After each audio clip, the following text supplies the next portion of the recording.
Okay, I'm here, everybody. Oh, let me close my door. Wait.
Blues, thank you for the 2 months.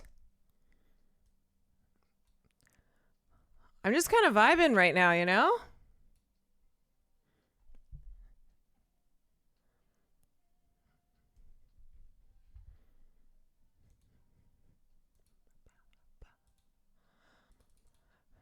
I mean, it's either this or I do Barack Obama.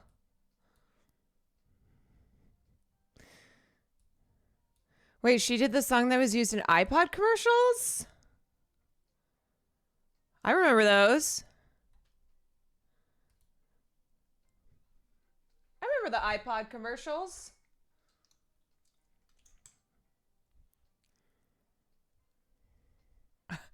When your iced coffee kicks in. No, I'm waiting for mine too. I'm waiting for my iced coffee to kick in.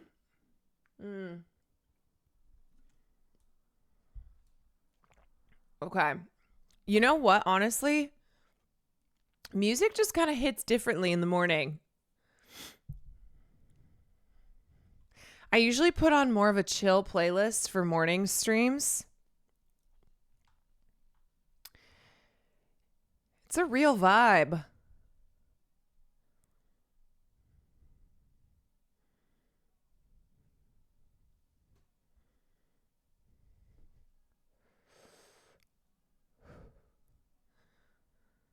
I'll be honest, I only got into the song when I saw that one TikTok of someone making a satire dance to it.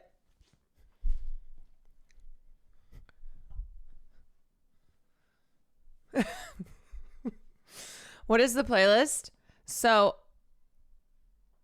I am a big fan of using Spotify radio. I'm sorry. I wish I were an amazing curator. It makes me very sad, to be honest, whenever I admit that I don't I don't handpick every single song every time. A lot of times I'll pick a song, I'll do go to song radio. I'll kind of check out the playlist, maybe browse through a couple songs, be like, yeah, this is the vibe. And then hit play. They're slipping AI songs into these playlists and radios. I'm just going to be like Hassan's mom now and be like, I don't care. I like it. Oh, man. Oh, man. All right, you guys. So we got some stuff to do before I am jumping onto Zoom with the lovely Kat Tenbarge, who I'm going to be talking to her about a multi-series that she wrote for her Substack, Spitfire News. It's 3 parts. The first part is about Reddit suppression. The second part is about mainstream media manipulation. And then the third part looks at misogyny, identity, and women who are victims of the above mentioned things. And the article, or she wrote the series in response to the, all the allegations and lawsuits and media storm around Blake Lively. But because it's Kat and she's amazing, she, of course, her purpose in writing this is to identify the broader effects that these issues have on victims who are not Blake Lively, who are not, privileged and well-resourced and white and beautiful celebrities. So I'm really excited to get into chatting with her about that. There's like this circle, and it's like Kat Tenbarge, Matt Bernstein, Taylor Lorenz. It's like people who I have talked to individually on stream, because we all talk about these same things. Like Matt and I are both content creators. Well, Taylor is too, but Taylor and Kat are journalists. I also reached out to Olay because she had them on recently. I was like, you know what? I'd love to bring Olay in to talk about the reaction to Sean Combs and DDG and Chris Brown, and how there is like this specific thing with black male abusers where the women who they have abused as black women do not want to get initially law enforcement involved because of the history of how the criminal justice system exploits and abuses black people, but that there's a line between recognizing that and then protecting abusers. And like a lot of the discourse that I've seen online it's like defending abusive men because of this history of how the criminal justice system is wielded against black men. But these men are still abusers, and that cannot be protected. You have to get Olay on stream. Yes, I would love to. Olay is, she is a lawyer. She is a content creator. She's very vocal about these topics as well. So I was like, oh, I'd love to have her on. Is it part of the anti-snitch? That thing too, where it's like, oh my God, the amount of posts I've seen calling Kid Cudi a snitch because he testified at the federal trial where Sean Combs has been accused of very serious federal charges. And everyone's like, he's a snitch. That's snitch behavior. DDG, the guy at Streamer Uni. Unfortunately, the guy at Streamer Uni.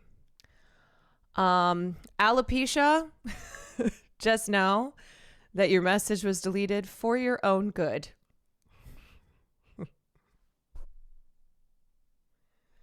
Shh. I have decided I will never call the cops because I have a biracial daughter at home and I'm afraid they might harm her. Yeah, I mean, that's absolutely a reality for people of color, for Black people and other people of color, where they recognize that calling the cops can result in harm to the people who call the cops. How many stories have we seen of a Black person calling the police and then they end up getting shot? The cops are like, oh, sorry, I just shot the first Black person I saw. So anyway, anywho, y'all know that this topic of conversation is one that I spend a lot of time discussing. And I think, honestly, I think just this conversation of how the mainstream media and internet creators and just internet users play a massive role in shaping in shaping society, in shaping our commonly held beliefs. And it's why too I get so frustrated. I get so frustrated when leftists will dismiss these media storms and cases that involve high profile, often celebrities, because in the realm of Me Too, the cases, you know, not everything goes a legal route, but allegations to any actual like lawsuits or charges that are filed, the attention is primarily on celebrities, especially when they are beautiful white women like Blake Lively. And there is a tendency to tune this stuff out to be like, I don't care, whatever, rich doesn't matter. I care about real people.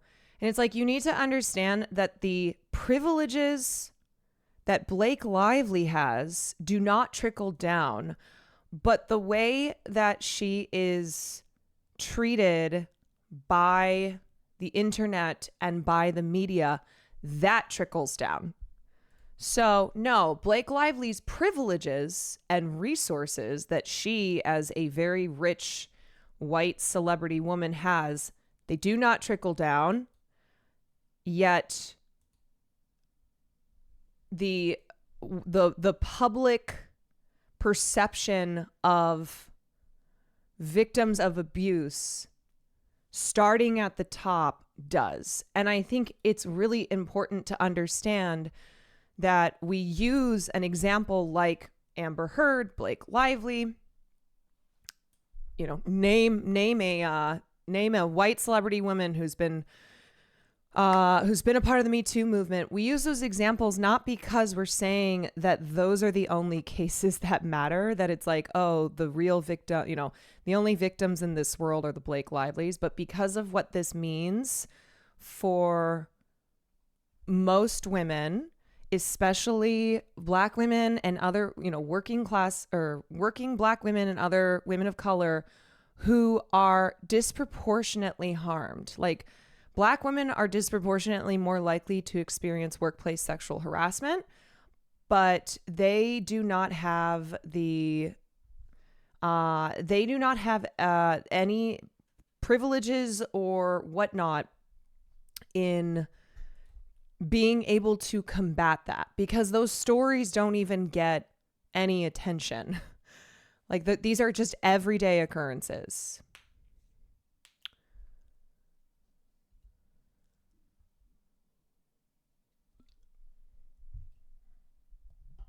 And the other thing is like, you know, I do want leftists to make, I want them to understand this, but it's like so for people who are, let's say like very aware of the harassment campaigns, the smear campaigns around someone like Hassan Piker that come from a vast network of apolitical drama, slop tubers, etc. These are people who, they're not political commentators. They are not like it. This is not like they are explicitly right-wing political commentators who are going up against Hassan because they are espousing right-wing politics in the way that he espouses left-wing politics, but that they've labeled themselves as political commentators. No, it's because it's very profitable to shit on left-wing creators, especially when you are not a political commentator.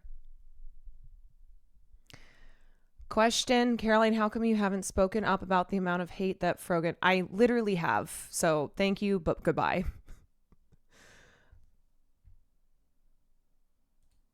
I literally don't even recognize your name, which means I know you're not in here that often. So are you coming in here today to be like, hey, Caroline,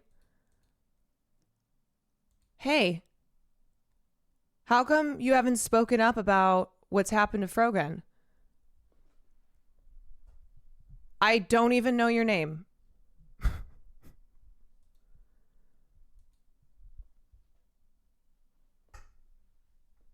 Like I was just about to mention too, that Frogan, who is not a political commentator, still gets so much shit because it's all part of the same, like Frogan doesn't even have to do politics, but because she is, she posts more politically on Twitter, because she is a hijabi streamer, and because she has made comments on stream that have then caused these big controversies, she gets a ton of hate and gets roped in with all of like the leftist political network on a platform like Twitch, because it's very profitable and lucrative to shit on anyone who is like leftist perceived.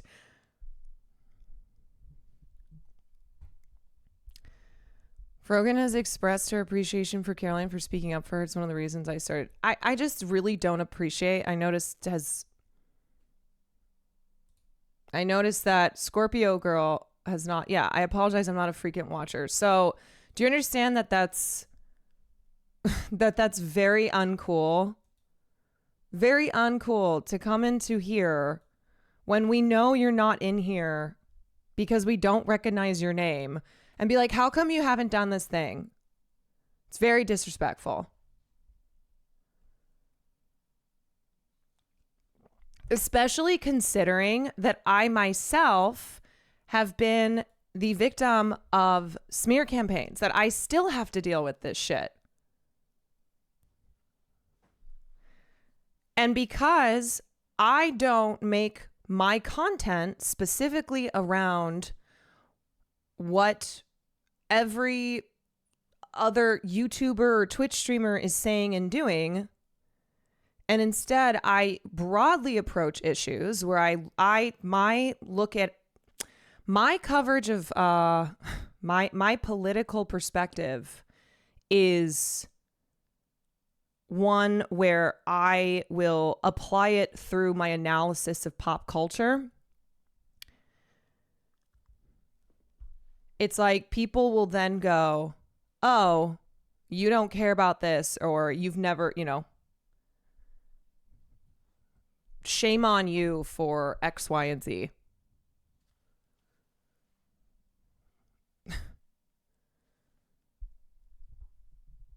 Anyway, whatever. I am moving on. I am moving on. Gremlo loved the clip about how you are done with Gremlo. We had a good moment this morning. I will grab the clip later, but you're still invited to the cookout. As I said, I'm sorry to Gremlo, but he can blame Will Neff. Okay. He can blame Will Neff, who I sent Will a tweet that I saw about a woman who claims she's been suffering from a 7-year sinus infection after her ex-boyfriend faced his cheeks at her and farted in her face while she was recovering from surgery. Like, it's not funny because that's actually so shitty. But I sent this to Will and I was like, she said, he and I stayed in a hotel one night after I had surgery, farted terribly, like I couldn't breathe. So like, that is awful. But also I sent that to Will to be like, see, I'm not exaggerating when I say your farts could kill me. Okay, anyway, I was in the middle of talking about something. BR, thank you for the gifted sub. I was in the middle of trying to make a comparison. Yes. Okay, so it's like all of this is connected. All of it is connected. The way that I keep putting in quotes because we know that it's not apolitical, but that's how they refer to themselves as apolitical content creators who their focus is not on putting forth content that is like addressing politics. Okay. They don't do politics in the way that Hassan Piker does, but what they do is they do drama slop. They will make a video that is only shitting on Hassan and other leftists. So they do that because it's very lucrative, because it's popular, and because it's easy. It's very easy to make drama content. And so what we have seen is a slopification, a dramification of so much content that touches on political topics, but through the lens of shitting on like leftist political commentators and leftist political or just, leftist politics. It's TBH, I think it's always been like this, sure, but it is increasing. It absolutely has, in just my opinion of being on here for a couple years. Like, I've been here for 2.5 years. And I know I'm newer to the internet and newer to streaming, but in my perception of it is that it has been proliferating. Like, it is absolutely growing because right-wing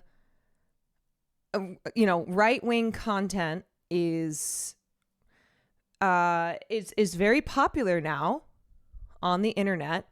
You can say really horrible things and you're not getting, you're not facing any consequences for it. So it's been more normalized and it's become more lucrative.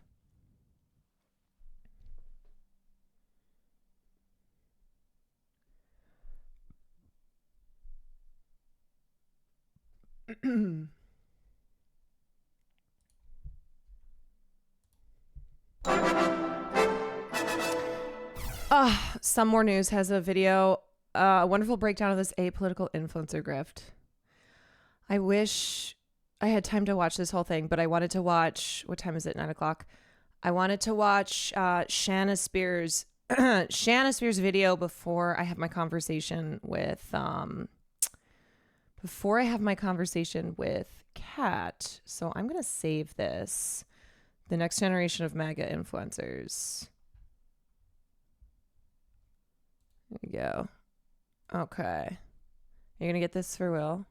Oh my God. Sydney Sweeney is selling 5,000 bars of soap that contain drops of her own bathwater in collaboration with Dr. Squatch. Hey, babe, Merry Christmas. I got you the Sydney Sweeney bar of soap that has her bathwater in it.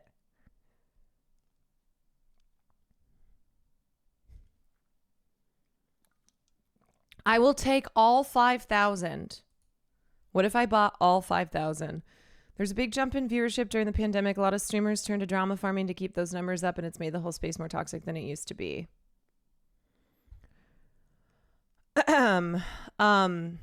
Yeah, I mean, and like, here's the thing.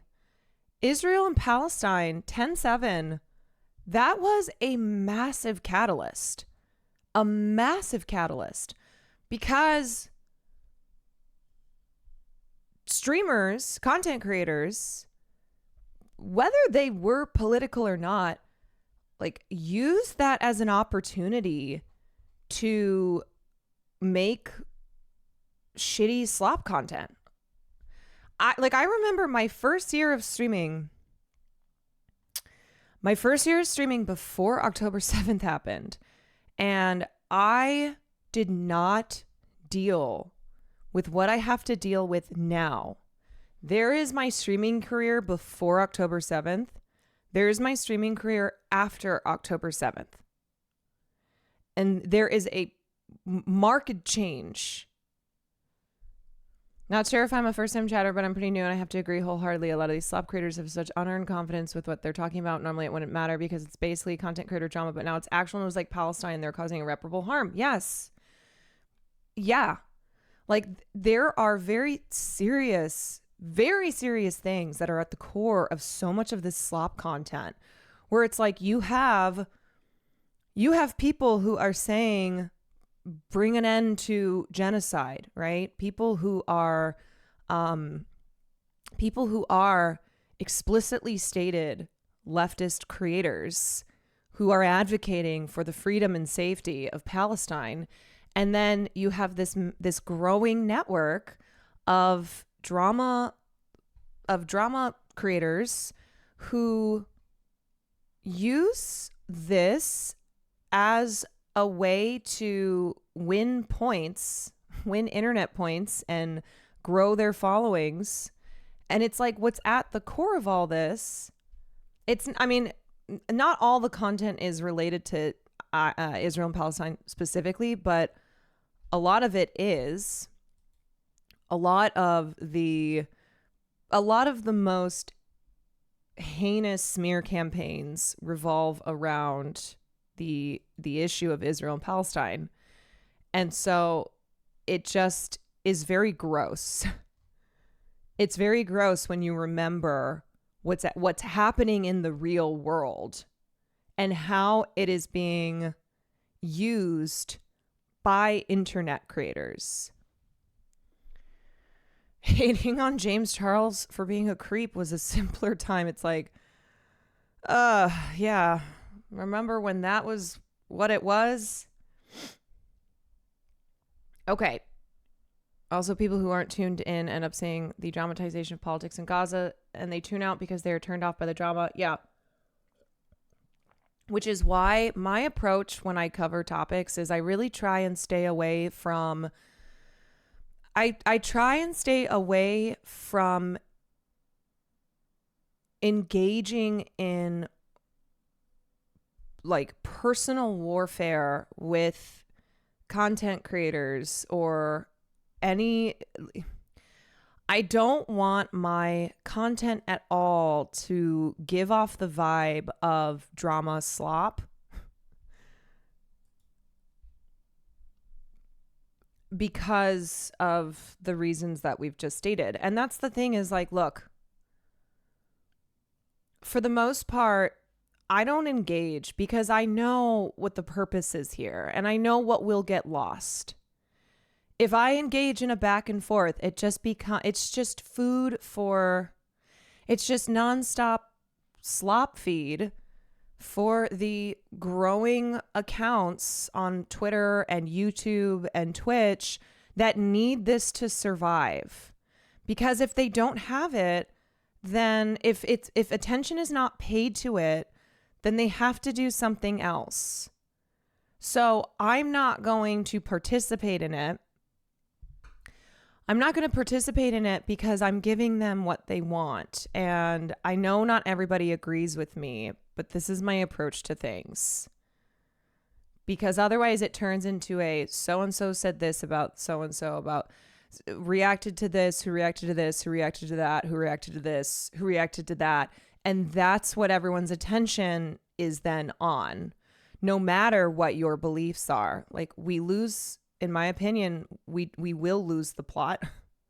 We do. And when you shut it down, they have nothing to, they have nothing then from you.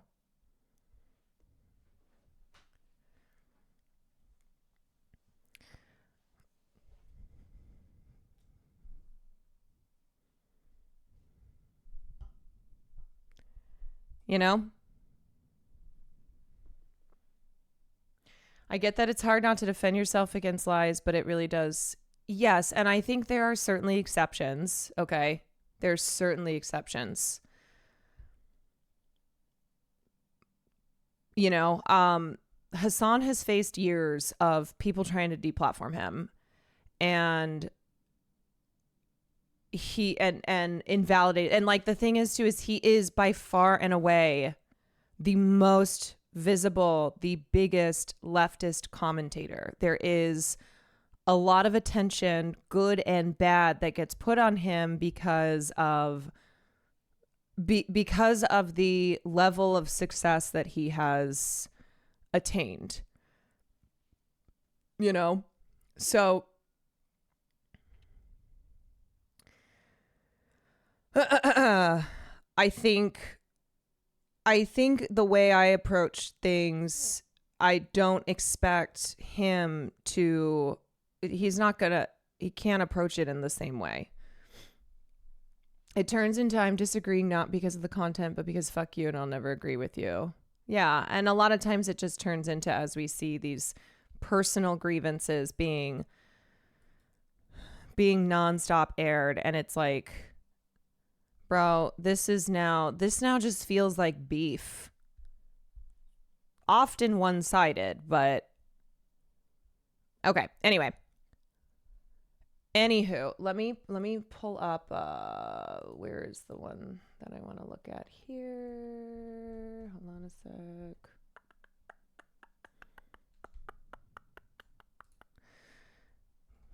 Wait, actors and actors lineup just dropped. Let me see. Hold on before we get into anything. Let's see.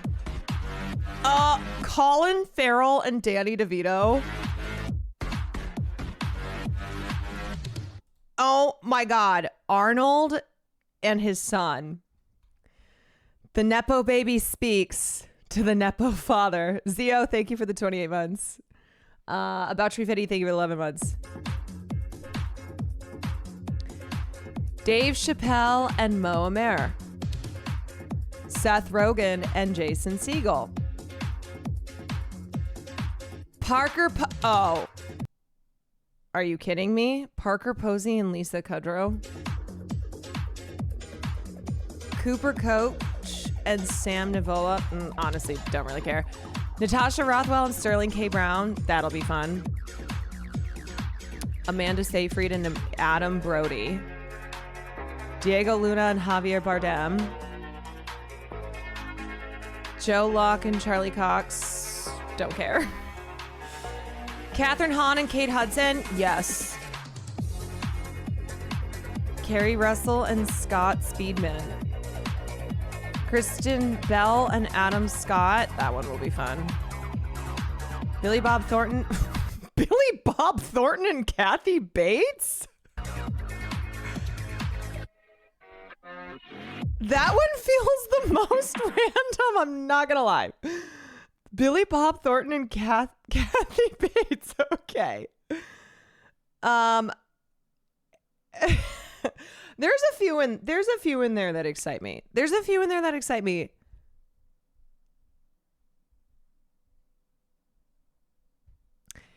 it feels very TV heavy, including varieties, actors. Just the ones that I'm like, oh, I'm excited for are because I'm watching the shows that they're doing. I think it's supposed to be. Yeah, I mean, I guess because film season has. Oh, this is coming out. Oh, this is June. Yeah, sorry. This is June. So that makes sense that it's like they're not having people who are they're not having like the big film actors of the season. Okay, all right. Let's look at this. So just to give you a kind of precursor to the conversation that I'm going to be having with Kat. Again, this is a 3-part series that she wrote. Part 1 was about Reddit suppression. Part 2 was about mainstream media manipulation. Part 3 looks at misogyny, identity, and the women impacted beyond Lively. Okay, so there's a couple parts in here that I just want to touch on. All right, this part here. Okay. This is how misinformation is always spread, including before the internet existed. A confident, uninformed, and or malicious person speaks with authority and reaches a wide audience. Oh my God. What must it be like to be a confident, uninformed, and or malicious person speaking with authority that you do not possess and reaching a wide audience? I will never be in this position, and I will also never reach a wide audience. But like, this is what I'm talking about, where for most people, the way to reach a wide audience, this is the way. This is the way. And man, how easy that must be. Unless, you are a moral person, and then it's not easy, but then you don't do this. But if morals don't matter, then here's the blueprint. Just loud and wrong. Can I tell you something too? Let me tell you guys that I will hear all the time about a content creator. Oh, they're actually really nice. They actually don't really believe in the things that they're saying. Like, that's just their content. Oh yeah, no, they're just doing this because it gets them views. So the thing that we already assume, the thing that we already know to be true, not even an assumption, like know to be true, and yet it just reinforces that it's like, oh, there are so many people who can make this separation between how they are behind the scenes, like in real life, and then the content that they make, where they go, this is just my job. No, this is just what, like, more views and more money. And no, it doesn't matter. Okay. Like, let me be clear. It is still harmful when you are a content creator with influence, and the wider your reach is, the more influence that you have. It doesn't matter if you don't believe those things. It's same with politicians. Okay. Anybody in a position of power and influence who is saying one thing, even though they don't fucking believe it.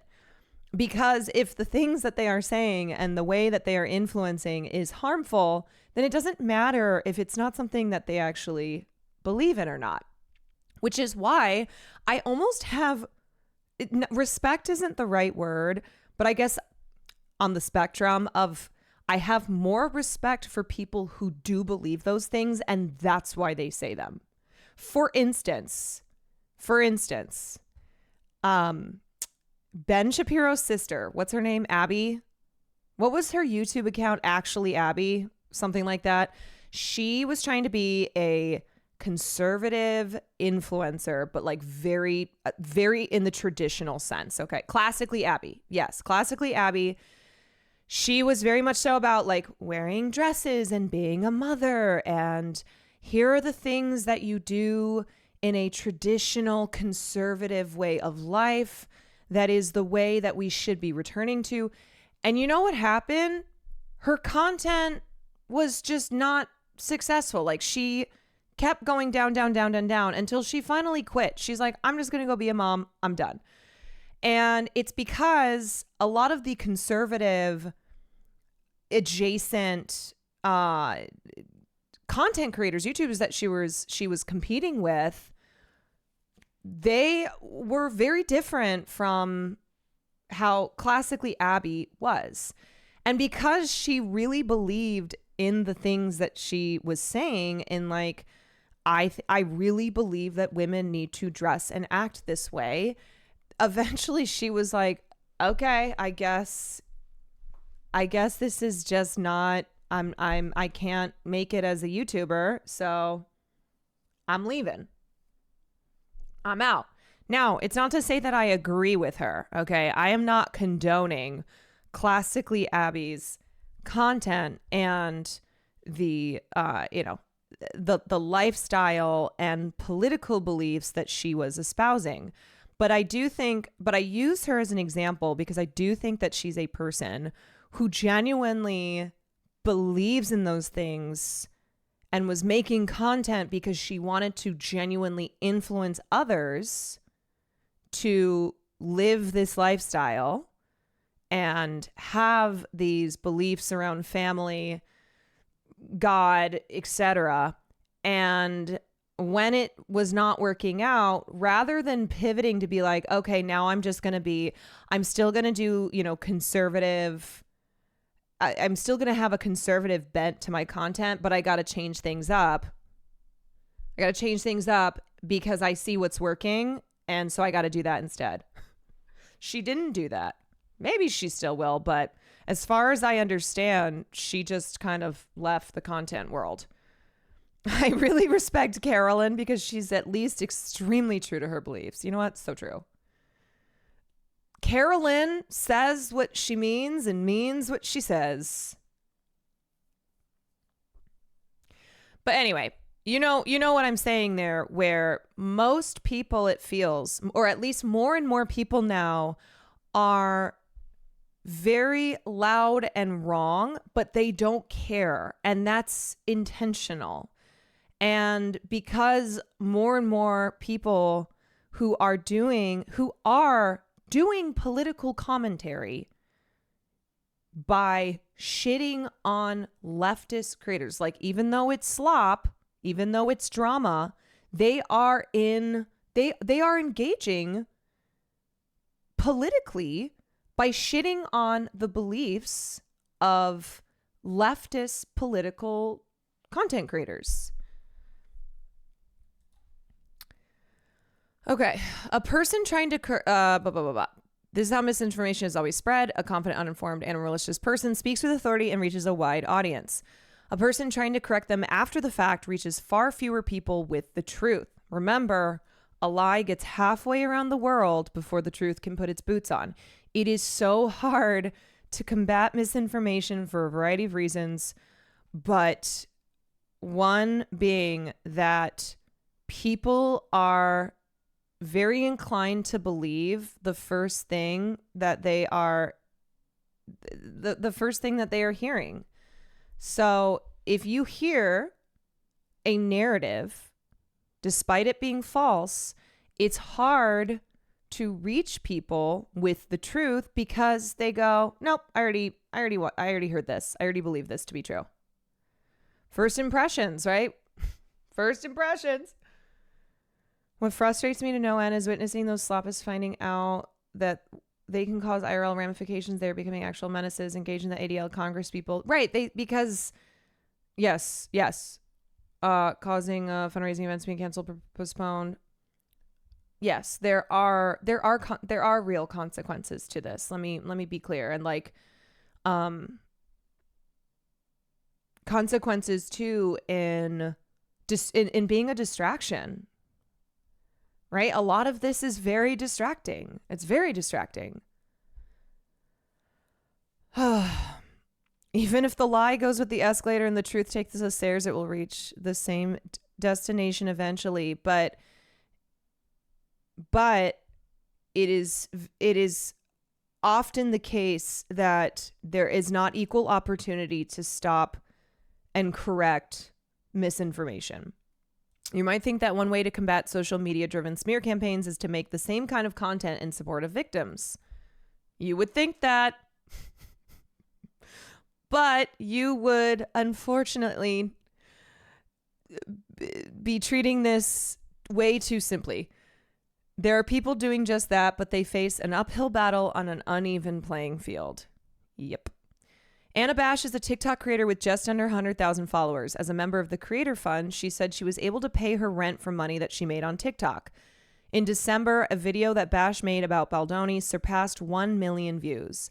In it, she watches clips from a nearly 30-minute video that Baldoni made to propose to his wife in 2012, which he posted on YouTube. It has 14 million views. If your boyfriend makes you watch a 30-minute video of himself as a proposal to you, you need to run, girl. This is all about him. It has nothing to do with her, Bash said. Yeah, I'm sorry. That's fucking insane. A 30-minute video about himself was what he proposed with.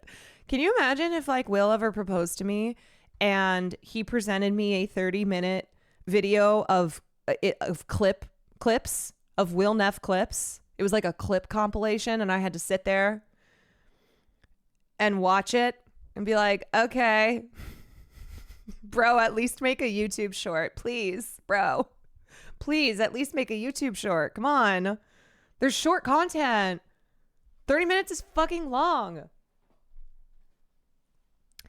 Bash's TikTok got so much attention that there were few online news articles written about it. At that point, Bash said mostly positive feedback was interrupted by a stream of negative comments, with such similar sentiments that they were almost robotic. She shared screenshots of comments with me that said Lively is, quote, difficult to work with, a textbook narcissist, was hopping on the Me Too bandwagon, and sounds more like she was sexually assaulting him. Other comments told Bash to get off the internet and suggested she was being paid by Lively. On the contrary, 3 days later, Bash said she was suspended from the TikTok Creator Fund where she made most of her income. Bash shared screenshots that showed her TikTok account was in good standing without prior warnings or rule violations on previous videos about Baldoni. Nonetheless, she shared a screenshot showing her appeal was denied. It was thousands lost. It's my rent money. It's my livelihood. She wonders if she was targeted in a false flagging campaign to trigger an automatic suspension from the Creator Fund for triggering so many misconduct reports. TikTok did not respond to a request for comment. That is insane. This creator, who has under 100,000 followers, had a TikTok that popped off. It surpassed 1 million views, and it resulted in mass reporting of her account that then affected her finances, her livelihood. So not only is it not lucrative to take the side, right, present a narrative in a situation like this that the internet has decided is wrong, but it can also not only not be lucrative, it can hurt you. It can hurt you. And I have plenty of experience with this. Simply being a pro-Palestinian creator, it is not lucrative. It's not. Advocating against forms of oppression does it for me does not result in a windfall of money, and instead has actually hurt me.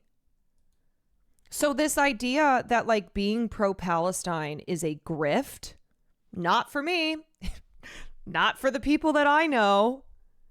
It's laughable to say that it is a grift, considering that it is actually quite the opposite. And I talk about it not because it makes me money, but because it's what I believe in. But the thing is that people who do grift, who only do things not because of principles or morals, but because they'll do what is the most lucrative thing for them, cannot imagine a world where people say things because it's actually what they believe in. People without convictions don't believe anyone actually has convictions. Yeah. You know what? I fucking hate the word grifter now. I still use it, but it is one of those words that the internet learned. Everyone learned this word, and now we just use it all the time.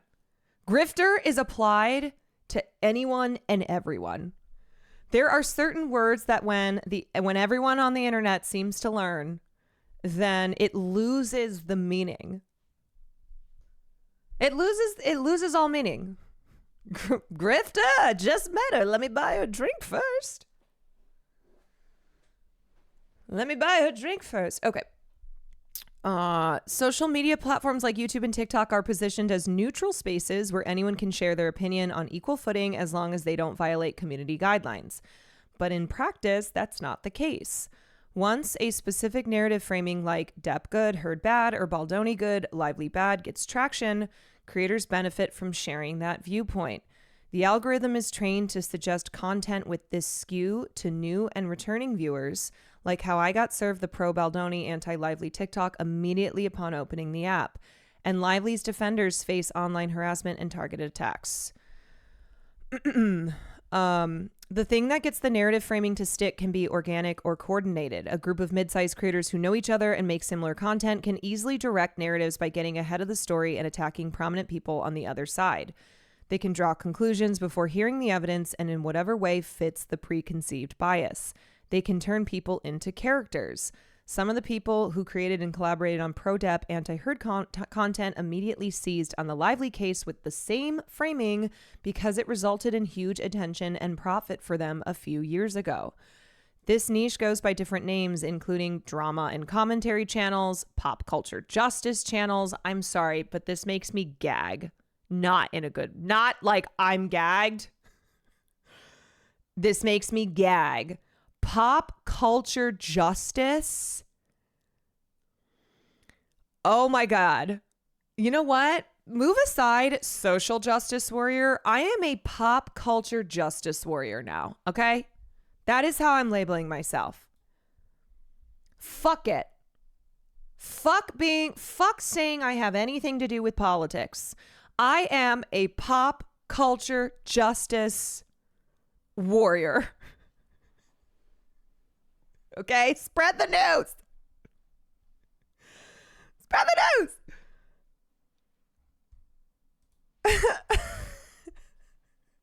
Caroline Kwan? Oh, yeah. I heard she's a pop culture justice warrior. You should check her out. This niche goes by different names, independent journalism, and so on. It intersects with men's rights activism, the manosphere, and conservative media.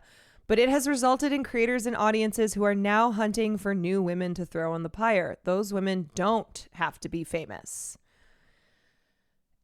Exactly. Okay? Like, you guys, remember that the shit that gets the most attention, the stories that we tune into because we can't escape them, often the people involved in those stories are famous. That's why they get so much attention. That's why a massive spotlight is on them.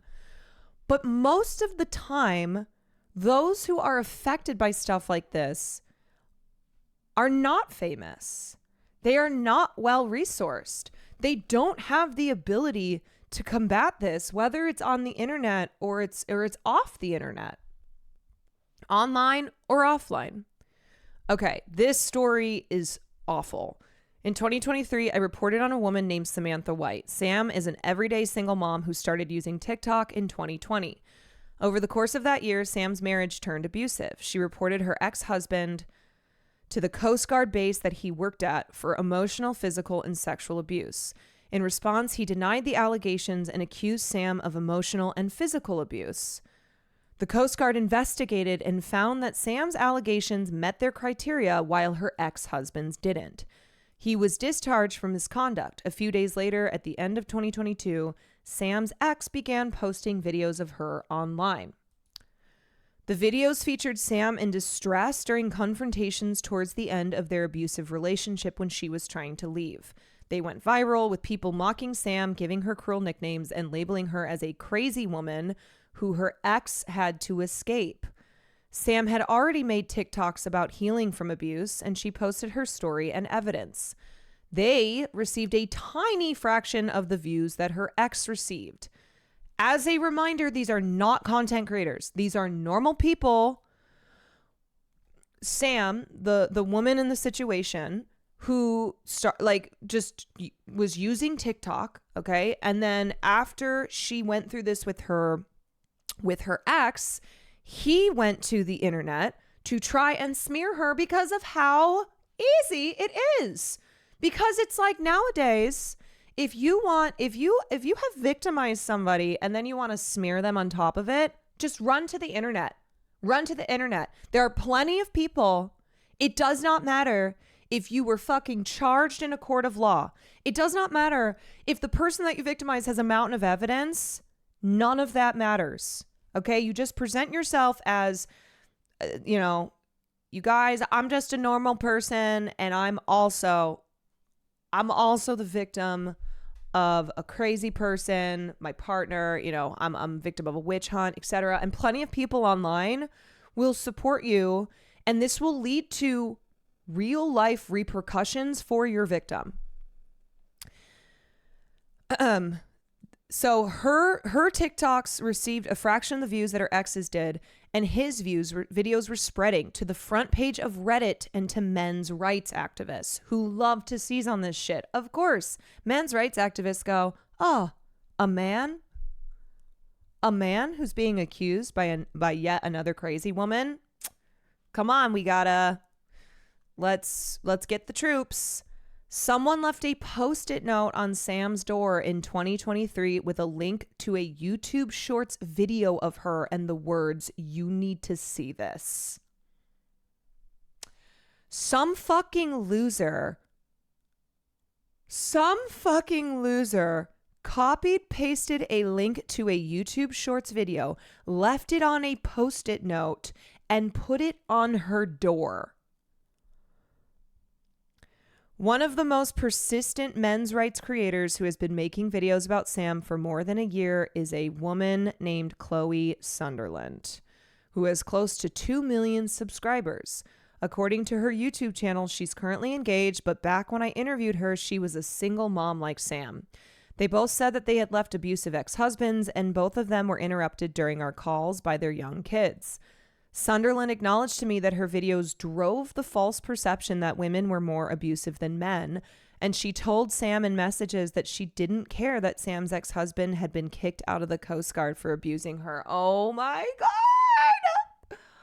This is the problem, right? It's like there are plenty of women who will get in line to uphold and protect male violence because of the benefit that it brings to them. Because remember, we talked about the hierarchy yesterday, where it's like, oh, okay, you uphold patriarchal violence as a woman because it will benefit you.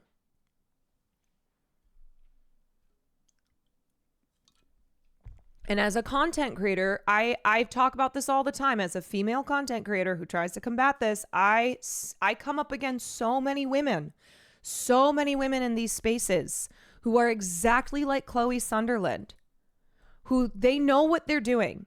They know what they are doing, but they don't fucking care because of the personal benefit that it brings to them.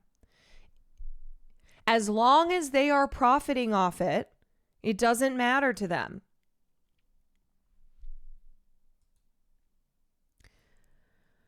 So Sunderland acknowledged this and told Sam in messages she didn't care. She sounded meek on the phone and brash on YouTube, where she can make money from bashing Sam. Isn't that interesting? But also not interesting because that's so many fucking content creators. It's like, oh, here they are. They present themselves this way on the internet, but then in real life, they're not like that. But it doesn't fucking matter because they're still creating harm. They are still creating harm. After I wrote my article, Sunderland made derogatory content about it. After that, Sam wrote Sunderland a letter asking her to cease and desist, but Sunderland just turned it into more content. Sam said she spoke to a few lawyers, but they weren't interested. And she said she even reached out to the police in Canada where Sunderland lives, but they blew her off. A lot of people are like, oh, it's not that big of a deal, Sam told me over the phone in February. But it is a big deal because even if it's all online, it follows you. I get comments to this day. It will still haunt me 5 years down the road. It is a big deal. Can we please stop acting like online harassment, which not always, but sometimes results in harassment in the real world? But can we stop acting like online harassment is not a big deal? That it's like, okay, the purpose here is to silence victims of abuse like Sam, okay? When female journalists and other like very visible high profile women are targeted, the purpose is to get them to leave. It is to get them to retreat, to disappear, to not be anywhere, to not be around. Because look at Sam now, right? She's much happier than when I first spoke to her 2 years ago, but she had to sacrifice the way she existed publicly to be happy. So even though she had to protect her peace, and I respect that, what happened was she left the internet. She left the fucking internet. I know so many women who have left the internet because just like Sam, just normal women, the shit that they had to deal with. And also not just like top down. Okay. You hear female celebrities like Jenna Ortega go, yeah, I left the internet. I'm not talking about Selena Gomez's fake leaving the internet. I'm talking about female celebrities who there are so many smear campaigns. You just cannot, you can't keep track of them. But when Jenna Ortega was getting so much disgusting shit, she went, I'm done. I've left. Same with, what's her name? Starfire. Not Starfire. From The Boys. She also was like, yeah, I am not using the internet like I used to because I can't. Erin Moriarty. Yes. After, Megyn Kelly. Megyn Kelly, great ally to women, just was nonstop. Daisy Ridley as well. Yeah. When Sam makes TikToks now, she doesn't post them. She had to shrink, retreat, and anonymize herself to exist online, where she had always been able to connect with other women before. Like, this is so sad to me, but this is the goal. And very often the goal is met. It's like, okay, we'll leave you alone, but only when you disappear. Only when you disappear. And the second you're back, we're doing this again. She had to desensitize herself to online abuse, box it up, and shove it in a closet in her mind so she could be a good mom. It was very textbook of my ex-husband to attack me online because he knew how important my online presence was to me. I did that way before he came into my life, Sam said. So for him to start a smear campaign against me and ruin my reputation, that was so typical. She's right. It's so typical for abusers to act this way, and there's a name for it. Yes. So what Kat is doing is making the connection here that not every smear campaign, not every case of abuse is one that involves celebrities. And we know that, okay? We know that. The majority of them don't. But normal people are affected by what happens to high-profile people in high-profile cases, both good and in good and bad ways. So her ex-husband, it is unfortunately true that he sees smear campaigns and the effectiveness of them, okay? Because we though living in this world, being a person online, understanding just the commonly held beliefs in our society, you can weaponize that and wield it. And so because misogyny is so easily weaponized and wielded, this is the result. It's like the Johnny Depp case, the Justin Baldoni case, that gets a ton of attention, but there are regular guys like Sam's ex-husband who look at this stuff and learn from it. It's why like men, normal everyday men, have referred to their girlfriends and wives that they have abused as Amber Heards. Like that, unfortunately, became a thing after Amber Heard lost the defamation trial.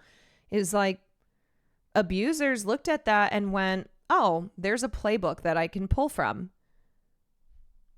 When my victim accuses me of abuse, I just call her an Amber Heard because everyone knows what that means now. Amber Heard is synonymous with a lying woman."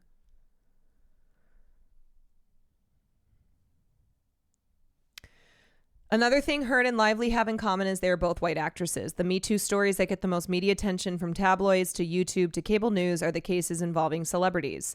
The victims who get the most attention are white women. The kind of attention they get is often abusive, but it still obscures the broader scope of the Me Too movement and smear campaigns. Me Too was started in 2006 by Tarana Burke, a black woman and activist in New York City, to address rampant sexual violence against black girls.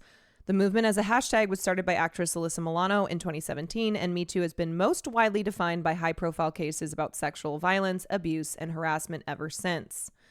Me Too also has become defined by the entertainment value that these allegations present to the public, even though it's re-traumatizing at best for the victims.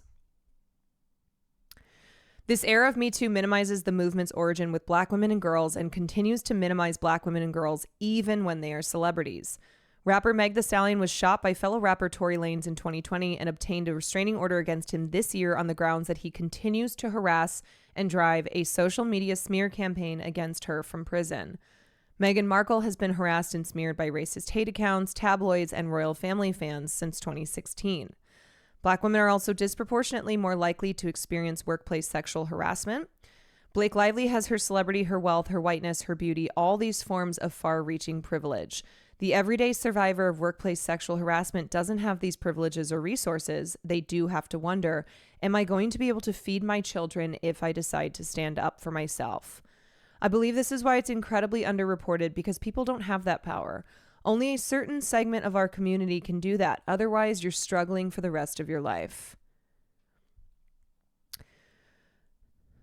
Everyday victims and victims of Lively's stature are in two totally different realms. The fact that Lively has been undermined to this degree goes to show that even a white, blonde, conventionally attractive married woman in the spotlight can't meet the impossible standard of the perfect victim. While Lively's privileges don't trickle down, the attitudes towards women reporting sexual harassment do.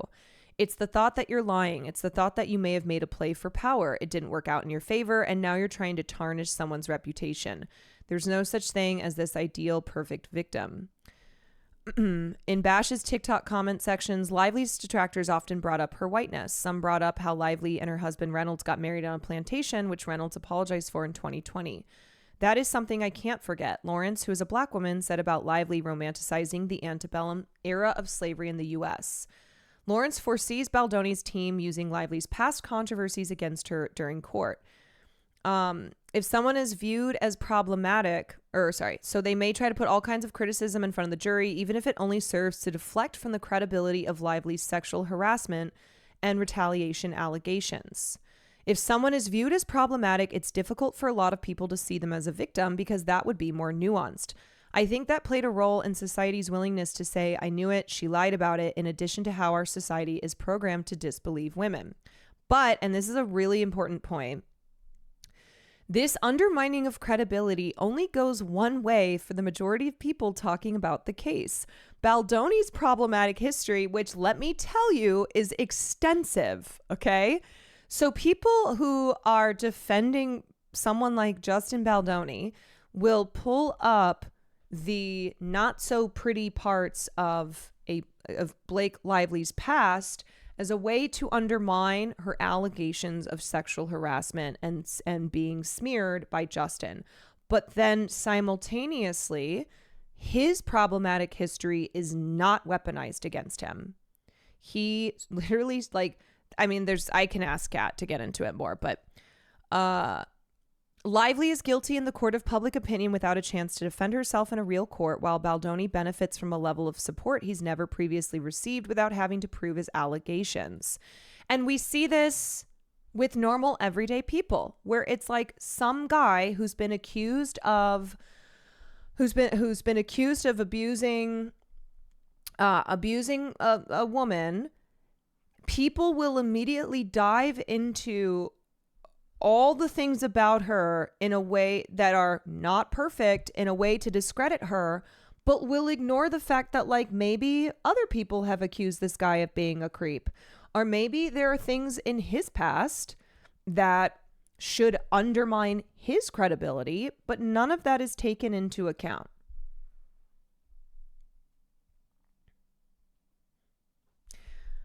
I think hating on white women is easier. Just add white to your misogynistic comment and people don't think it's problematic anymore. I mean, look, I'm going to be honest here, and I have said this before, that what I have seen often is men on the left who will be misogynistic, but as long as it is towards a white woman, then it's acceptable. But remember that misogyny is misogyny. And so if you normalize misogyny towards wealthy white women, guess what that does? That is bad for all women. That is bad for all women.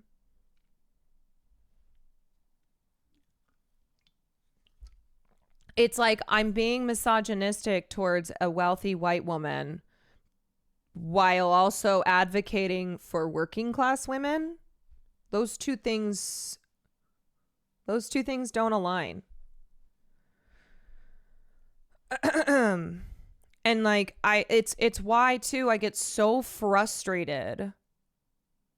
I get so frustrated when I cover these topics, because a lot of times the pushback, the dismissal, the who cares about this shit? I'm gonna go listen to a real, a real political commentator. They don't want to listen to a what am I again? A pop culture social justice warrior. They wave the hand in the face because they go, this is a rich white woman. Who gives a shit? Who gives a fuck? Right?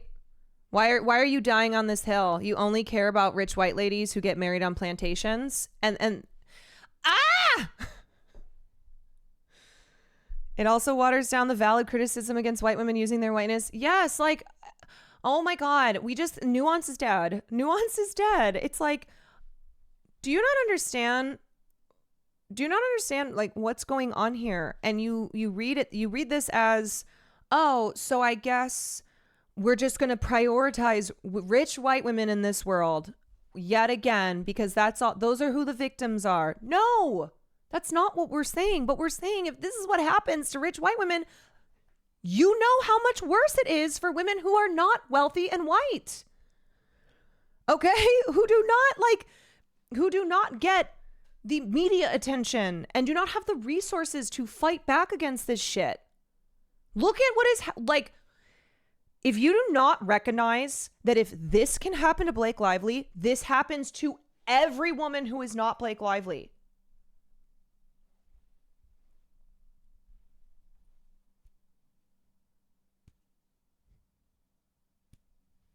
Okay. It remains clear to me that throughout these cases, while the victims vary in their privilege and capacity to harm others, they've all been crushed by misogyny. Lively's suit contain. Okay, yeah.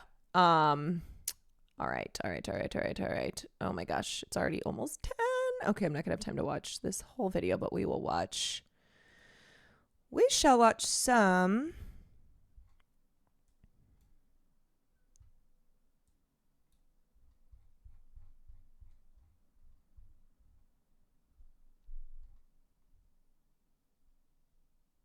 Where is it?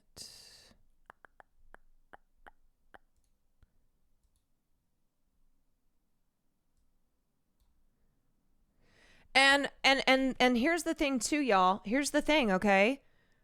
This is not just the Blake Lively case. Look at what is happening with Meg.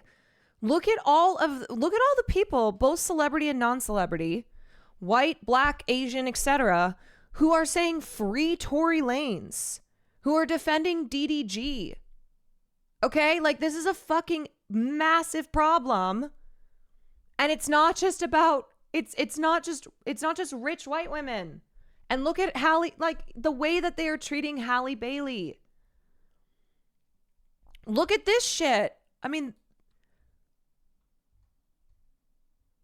Justin Bieber shares new video listening to Chris Brown. Welcome home, swag lord.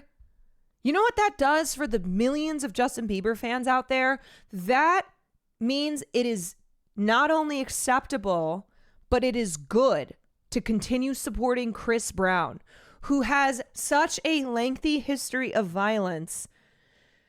I would have to spend an entire stream detailing all of it. Girl, the amount of women I see who support Chris Brown is insane. Right. And like women who are white, women who are black, it doesn't matter. So that's why we have to keep having these conversations. This is not something where it's like, oh, if you're of a certain gender or you're a certain race, then you get it. Then, you know, you've lined up as warriors against this shit. No, this is a pervasive issue in our society. So gross.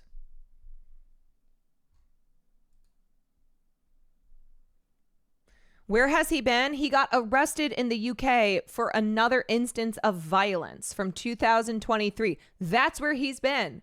Welcome home, swag lord, because he was fucking arrested. Because he is a very violent person. Like, I just included 2 screenshots here. A history of violence. How has Chris Brown survived so much controversy? The timeline of Chris Brown's history of violence towards women. They just did another documentary. I think this came out this is recent. Another documentary that lays out the years and years and years. Like, seriously, if you Google Chris Brown abuse, there are stories from like 15 years ago. I mean, the Chris Brown and Rihanna abuse happened in 2009. When Chris Brown abused Rihanna, that happened 16 years ago. 16 years ago. And he already had allegations of abuse before then. And then after that, this has been happening for like multiple decades. Multiple decades. It's not just Rihanna. Remember that. Even though, of course, what he did to Rihanna was horrible. And you would have thought that should have been it. Okay. When those photos came out, when the story came out of what he did, you would have thought like, that's it. But no. And what's so frustrating is that celebrities who are like so on it with other issues still will support Chris Brown. It is this like insane thing where he knows he has immunity. He knows that no matter who he batters, no matter the next instance of violence that he commits, celebrities across the industry will continue to support him. He has millions of fans still. He's been an issue for so long that Dropout, then College Humor, was able to make a skit about how his only response to any pushback is to be violent. Yeah. It's the same thing with DDG. He's still getting hype. Yes. And the thing is too, is that someone like a DDG who his fans, people on the internet, will look at him as a victim, he will get more support. That's what's so fucked, is DDG will be like, and all his friends and, you know, their communities will rally around and be like, you know, we got to support him. Drake just said he's the future. Who, about Chris Brown? I was like, not about DDG. Bro, honestly, fuck Justin Bieber. Yeah, I mean, fuck Justin Bieber. Fuck all these people. For my friend. Okay, wait, let me link this. I don't have time to watch this whole thing before I gotta jump on with Kat, but this is Sean Spear's video from 2 weeks ago. Ahmed and his family. Please check out my description box to learn more about him and his story and how you can help. A few months ago, I was sitting in a dark theater surrounded by friends when an ad for Disney's Snow White began to play. I'm not particularly... Victoria Monet begging in his comments to open for him was so embarrassing. It just makes you crazy. It makes you crazy, where it's like, why? You... fond of Disney, nor am I fond of Hollywood's incessant need to regurgitate and shove down my throat its latest sloppily built cash cow. I will not cheer for your cheap nostalgia. I'm a man of principle. I choose 5 songs, 3 movies, and 2 shows that feel safe, and I watch them over and over again for the rest of eternity. I'm the Sisyphus of media consumption. That isn't to say I wasn't intrigued by the trailer, because somehow even heartbreak feels good in a place like this. I was intrigued not because of the acting or the CGI characters or the bob, but I was intrigued because of what was happening around me during the ad. Upon seeing Rachel Zegler light up the screen, one of my friends leaned over to me and asked, "Wait, why do people hate her again?" I didn't have an answer, but that was literally Sam to me the day that we filmed our podcast. A few seconds later, my other friend leaned over and they asked the same thing. Why do people hate her? The question was valid to begin with, but it was made even more interesting by the fact that it was posed to me twice within the span of 60 seconds. Both inquisitors were completely unaware of what the other had asked. All they knew was that while they were forced to watch this compulsory ad, they were being made to look upon the face of a woman hunted. In hindsight, I wonder if this problem weighed on everyone's mind. Did other people in the theater turn to their designated internet friend and interrogate them about the media politics of Rachel Zegler? Or am I just the most online person in the room? People do hate Rachel Zegler, a weird amount actually, and this hatred extends to other women, whether they have committed a transgression or not. Oftentimes, a person's hatred has little to do with the actions of a woman and more to do with that person's allegiance to punishment and surveillance. In our carceral society, pop culture is not like a prison. It is a prison. This is why I am now a pop culture justice warrior. The women that populate it are at the mercy of our sentencing. We seek to watch, humiliate, and dispose of so-called fallen women, like Rachel, like Chapel, like Megan, and many others. It's how we get our penal rocks off. Let's look closer.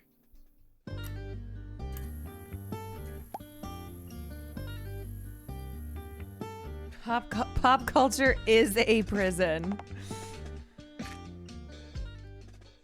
The internet can be a terrible, lawless place, but sometimes I think it's it can great. be useful. This portion of the video is sponsored by ThredUp, an online consignment and thrift store. For a majority of my life, my wardrobe has had a sizable second-hand Fighting for presence. better culture, Thrifting was Caroline and is our pop the most culture affordable option for me. Not only can shopping secondhand benefit your justice wallet, warrior. but it can also potentially benefit the I planet. am though. You know I've what? been using Actually, ThredUp I was saying that as a off joke. and on since 2021. I was saying that as a and joke, I but usually I buy guess that is casual, kind of what I everyday do. pieces. Their platform features high quality products, including That designer is who I brands am. and new with tag items. And by using their search I filters, am a you pop can refine culture what you see based on what justice you want. I tend warrior. to search by material and color. Add it because to I your prefer bio. things that are more cotton-based and nearly offensive to the eye in terms of saturation. This blouse I love is their a set. This perfect video is so example. visually Its pleasing. estimated retail Oh, price was me too. $85, I love as well. and I got it for $14.99. Next are these baby doll pink sunglasses. Their estimated retail price is $51. I got two shirts from ThredUp yesterday. I was influenced by Mia Maples. I really like thrifting. I've used ThredUp before. My favorite piece is this sundress. And don't start sundress discourse in my comment section. This is a sundress. It's high quality and came in Pop great culture condition. justice warrior There's does no really roll off the obvious tongue. signs that it's secondhand at all. It's estimated to retail for $159, but I got it for $37.49 on ThredUp. And if you're down with that, make sure to think secondhand first. Shop hundreds of brands for a fraction of the price. Okay, and thank you for the gift. It's Tap my link and use code SHANSPEAR50 to shop my ThredUp faves and receive 50% off your first order plus you know, free that is shipping. discourse I have Thank you not for tapped watching the into segment, yet. and thanks to ThredUp for sponsoring it. I thought we were going with Pop Justice. In 2021, Rachel Zegler's first formal acting credit That's the shortened hit version. theaters. She was Maria in Steven Spielberg's West Side Story. That same year, it was announced that Rachel would be immortalized forever in the halls of Disney, possibly next to Walt's frozen head. She would be undertaking the role of Snow White in an upcoming live adaptation.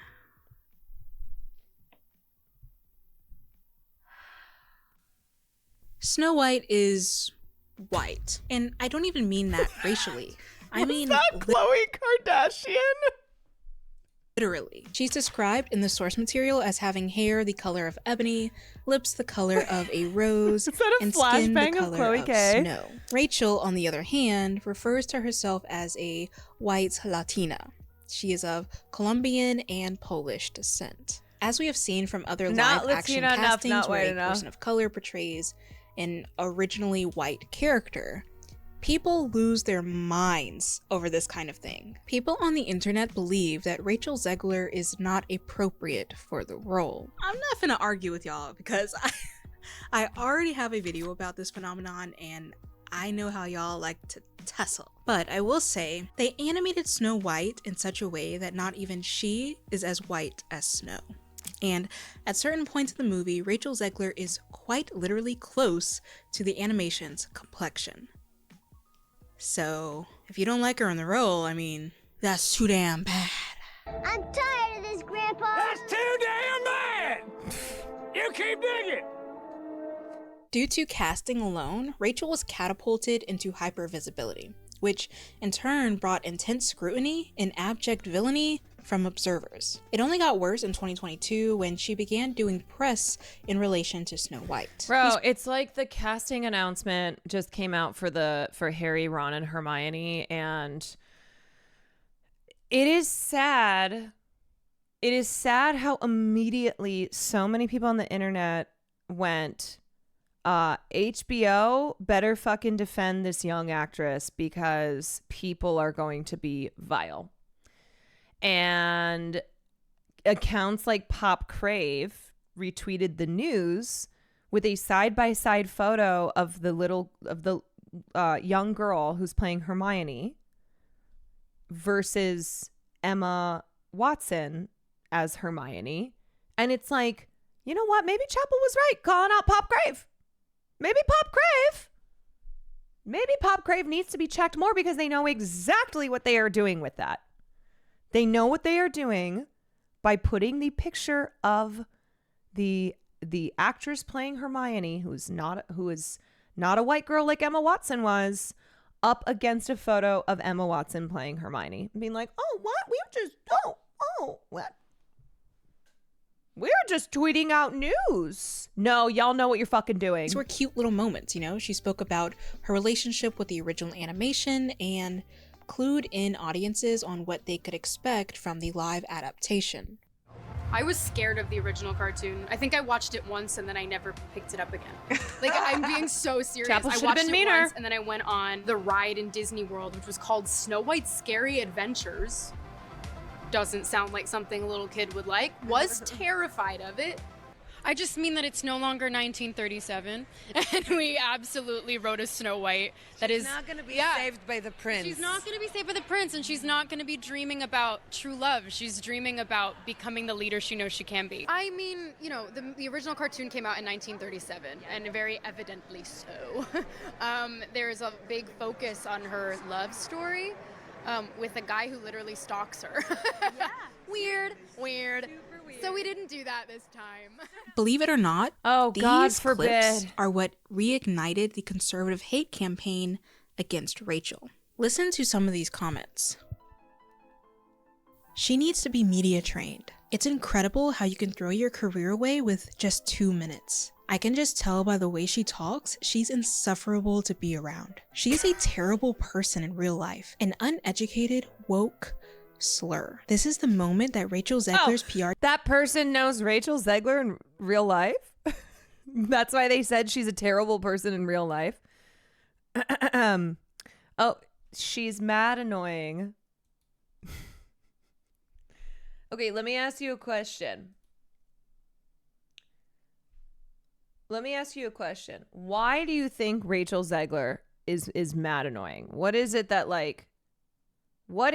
you can identify has influenced you into believing that Rachel Zegler is mad annoying? And I'm not saying you feel this way, but therefore is deserving of nonstop hate and harassment. It's her best friend in chat. She's like, no, listen, guys, love Rachel, but she's so annoying. Because here's the thing, okay? Let me explain. It's not that you have to like every single celebrity if they are a woman, okay? That's not what I'm saying. But I think what's important is to recognize how often women are labeled as annoying, as difficult, etc., as a way to then heap harassment upon them, as like painting them as the true villains in an industry like Hollywood, where it's like, you know, a woman being annoying is actually the least of Hollywood's problems. And then you have Gal Gadot right there, who's like out there waving the flag for genocide. And it's like, do you have anything to say on her? Anything? Here's the thing, even if she is, what's the crime? Right. But like, that's the problem, is that people be like, oh, well, Rachel's annoying. Which, okay, maybe separate from the smear campaign, you're like, nah, I just don't really like her as an actress or yada yada. But so much of it is influenced by these smear campaigns, where a lot of the energy and hate is directed at someone like Rachel Zegler, whose crime is that she's perceived to be annoying. But again, where does that come from? What is it who told you that she's annoying? Are you being influenced by the nonstop slop videos that are just so cruel to her because it's very lucrative to be? Our team is going to remember forever. This is a career and movie-killing moment coming from the mouth of this entitled brat. This vitriol quickly bled out of YouTube and followed Rachel across the internet. On Instagram, both I've been called annoying my whole life, and I don't even speak most of the time. Bro, I'm sorry. You're like, I don't even talk. But can I tell you something too, though? Women get so afraid of being labeled as annoying, okay? And so it causes them to be silent. It causes them not to be outspoken, because they're like, I don't want to be called annoying. Because a loud woman, an opinionated woman, is going to be called obnoxious, a bitch, right? That society does not want opinionated, outspoken women. And so they'll call them difficult. They'll call them annoying. They'll call them bitches as an effort to get them to shut the fuck up. I've been called every name in the book because I open my mouth and I say the things that I believe. Cutie has a massive fear of being seen as annoying. Yes. After what she went through because of her streaming persona when she was like dark cutie, it caused her to have permanent anxiety in this industry where she fears being perceived as annoying. Do you think that these guys worry about this? Like, genuinely, do you think that that male content creators who are doing, who are acting obnoxiously on stream, do you think that they worry in the way? Let me tell you, no. Okay, no, they absolutely do not. Because this is not just a content creator thing. This is a cultural thing. Women being raised to be demure and not be, not be annoying. Don't ruffle feathers. Don't be too loud. Male content creators farm being annoying. It's an entire category of content for them. Yeah. Don't be confrontational. It's like, I mean, I also worry about that. I also am like, man, I don't want people to think I'm a bitch. But the truth is that they're going to call me one anyway. All right. They're going to call me one anyway until I stop doing this, until I just disappear. I'm no longer a content creator. I'm going to get called a bitch. I'm going to get called a whore. I'm going to be called obnoxious. Whatever. Her comment section and comment sections of posts that mention her, the backlash only worsens. Thank you, Rachel, for being a narcissistic dog shit actress. Please never make another movie again. At Rachel. Snow White is a traditional woman, not a feminist. She's trying so hard to be likable and failing hard. You made my daughter cry the entire movie. Thanks a lot. Huge mouth, tiny brain. One user that I found in her comment section made their account dedicated to one of Rachel's interviews, in which she jokingly refers to the romance subplot of the original Snow White as weird. Every single one of this user's posts is that clip. Their name references it. Yeah, guy who definitely does not have a daughter. And they use the Definitely same not. thumbnail for every Yusan, thank you for the video gifted. every single time. You don't find that weird? That seems normal to you? Just give me a second. Like, I will get harassed by there are a couple accounts. This is so fucked up. There are a couple accounts that harass me that I've had to block. They keep popping up, and it'll be a photo of Cutie, but one where I have either distorted her face or have taken a screenshot of when she had an emotional moment on stream, and it's like it'll be an account that uses her name in some variety, but is obviously, it's not a Cutie fan. No, it's like an incel freak, weird stalker skid marks that is simultaneously harassing Cutie by having this account, and then also me by stalking me. It's very insane. It's like, do you really think that you are in the right here? You've made an entire account to harass a female streamer. Like, you made an entire account, just that account existing, which is weird stalker harassing behavior towards this streamer, and then you use that account to harass and stalk other female streamers.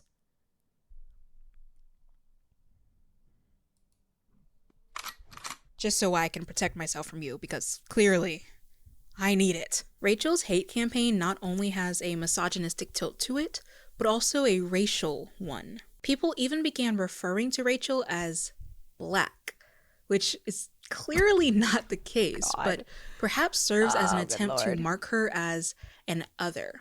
Black being the furthest thing they can imagine on the spectrum of marginalization, and therefore the most insulting thing they can call someone. That won't work over here, partner. You can't make me hate being black. If I die, I want to come back as a black feminine person every single time. You're mad. You might also notice that besides her role as Snow White and her existence as a Latina woman, Rachel also receives a great deal of violence due to her politics. She is openly anti-Trump, which explains the Trump dick riding in her comment section, and most notably, she's pro-Palestinian. We love to see it. Her stance on Palestine especially caused backlash during the Snow White promotion, compounding with every other thing snowflake conservatives got mad about. Major publications and even the director's son further stoked this fire by implying Rachel's politics caused Snow White to flop at the box office. Don't piss me off. I don't believe that anything Rachel Zegler has said or done warrants the amount of abuse she has faced. I also don't believe she's the reason a major corporation lost money on a shoddily made cash grab. Because again, don't piss me off. Don't get me started. Yeah, and just remember, it's extremely loser behavior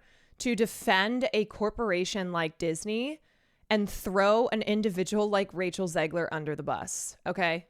Like, you're defending poor little victimized multi-billion-dollar corporation Disney. Started on the, well, she hates Snow White and that's why people hate her. Sorry, my scroll fell. Because first of all, she never said that. And second of all, you guys like your jobs? Oh. When has an actor hating their IP ever been a deal breaker for audiences? Hating Twilight arguably lended Robert Pattinson respect among Twi haters during the thick of things. People are hooting and hollering over Penn Badgley hating Dan from Gossip Girl and now Joe from You. So what's really tea? The comments about Rachel and other hyper-visible women needing to be trained are also alarming to me. Yeah, to my or knowledge, Harrison Rachel Ford hasn't hating said Star anything Wars. outright problematic or offensive. She's just a little silly. She's a theater kid, for God's sake. I knew that before I even knew anything about her. I wish my only flaw was being outgoing and creative. That's not even a flaw. This discourse reminds me of Shakespeare's Taming of the Shrew. You want these women to become more refined, palatable, and couth, which really You just have translates to like literally the belief, the concept in popular culture of taming a wild woman is one that has persisted for centuries. Like, truly, I see comments all the time where people will talk about how horrible it must be for Will Neff to have to date me, where Will needs to get me under control. Meanwhile, have you seen a Will Neff stream? Have you seen what Will Neff is doing on his streams? Sometimes I think maybe I need to get him under control. But yeah, that is this pervasive belief that opinionated women like myself are out of control, need to be controlled, need to be tamed, need to be submissive, right? Need to be good girls. I need to be a good girl. In his defense, that bonsai is pretty hot.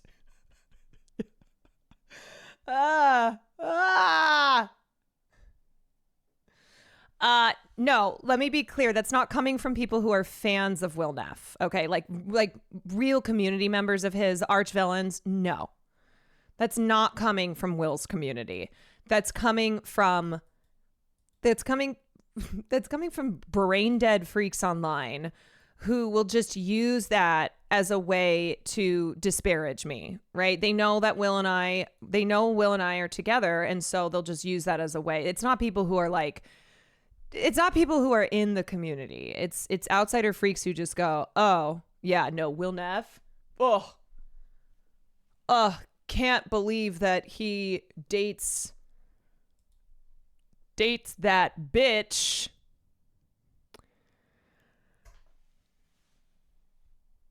There's always this belief that these men are trapped and not making an active choice to be with the women that they are dating. Yes, 1000%. That Will Neff is trapped. That actually, you guys, you have no idea, but right now he is chained up. He is currently chained up so that he can't leave the house. The Lady Macbethification. Yes, Will Neff is a victim. He is a victim. Not only because he is a ginger, but because he dates me.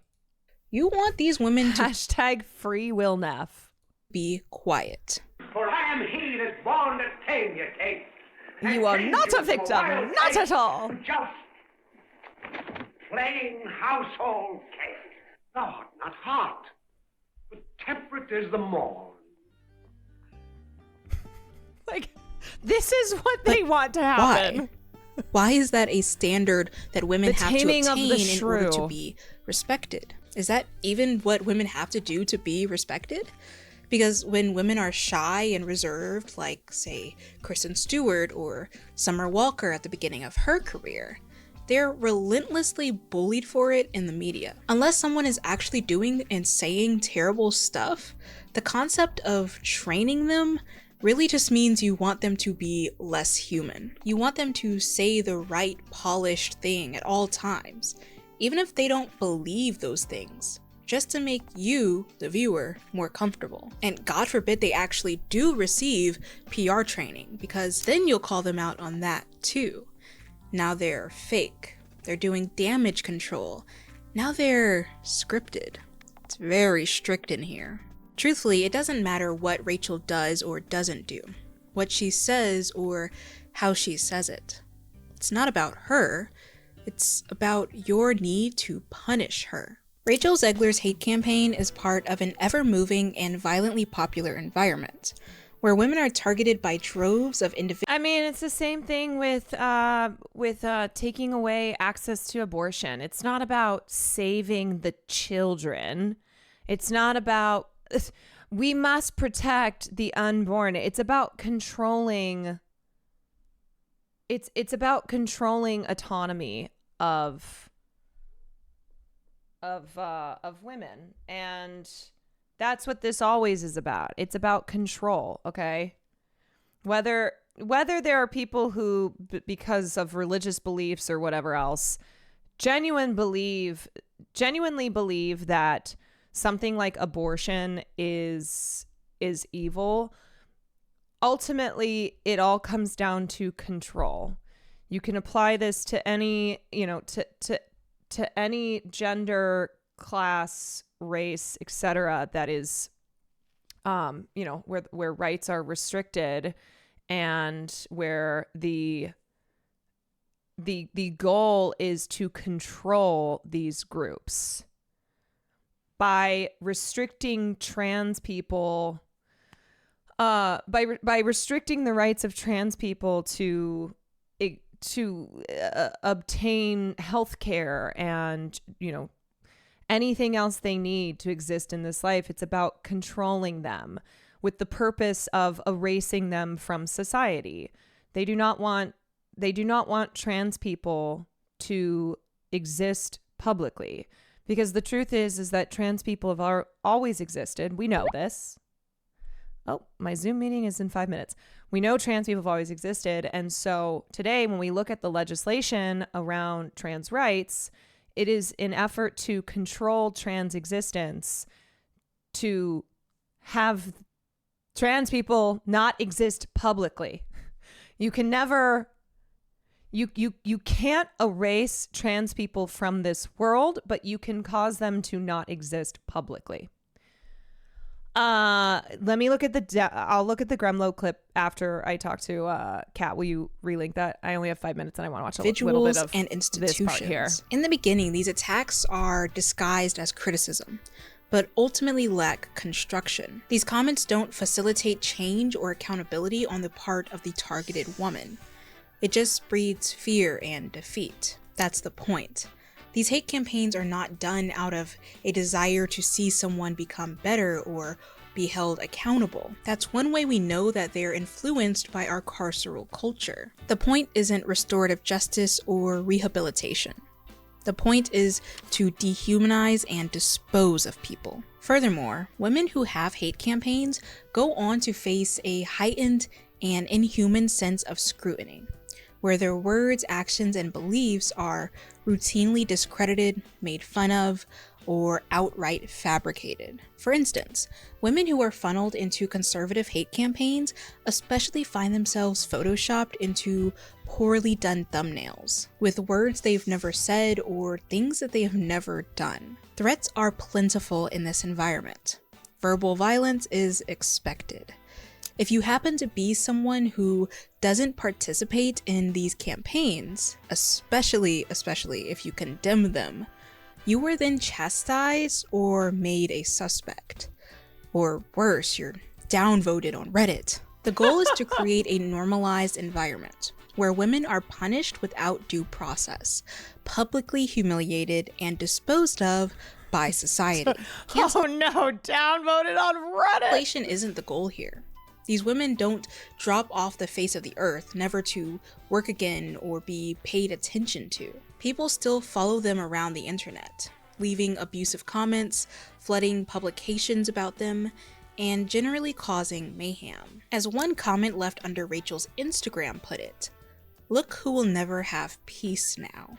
These hate campaigns are not random. They're organized and calculated to ensure longevity. Netizens and media institutions alike want to inflict as much damage as possible for as long as possible. Once you're in their snares, it's highly unlikely that they'll cut you loose. Look at Hailey Bieber and Selena Gomez. Both women have been on the receiving end of a flip-flopping decade-long hate campaign dictated by the fickle temperature of the audience. I made a video about that topic 2 years ago, and y'all are still going.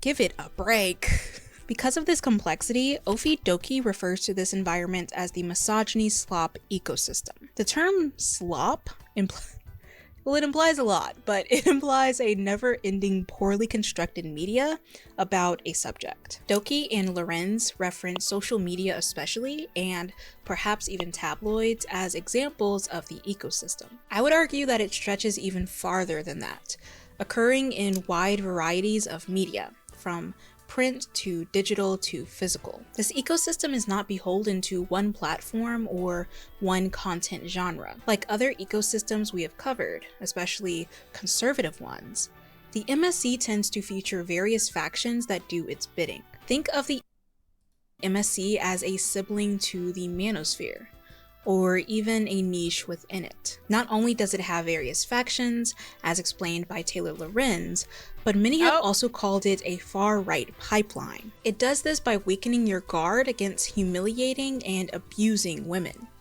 What starts as innocuous gossip fueled by thin evidence, such as blind items, snark pages, and word of mouth, becomes unceasing vitriol and misogyny. The misogyny slop ecosystem is fueled in part by social media algorithms. These algorithms train you to accept these hate campaigns by feeding you non-stop content about that week's hated woman. The purpose of the MSC is to violate... Okay. 1 second. Here we go. Let me pop in here. Okay, start this.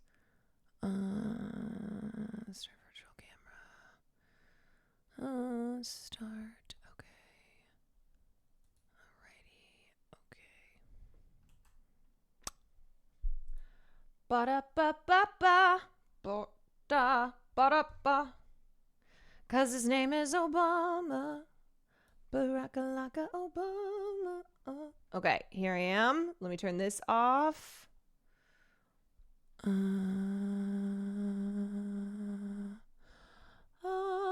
Oh my God, look at the background of my stream. No wonder my mom is like, what are you doing?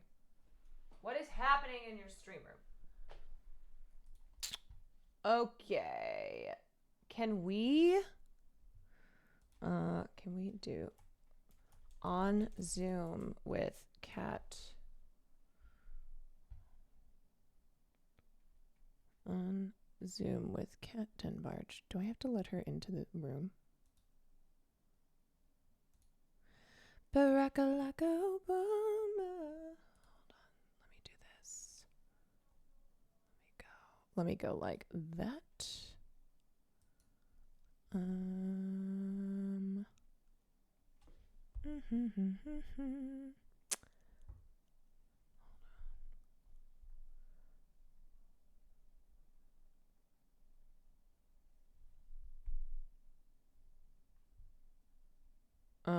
Sorry, I just want to make sure that this I have this.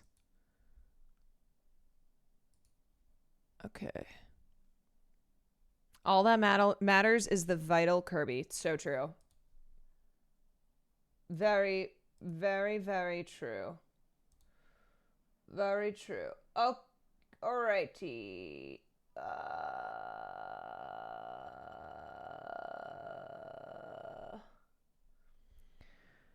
Let me make sure.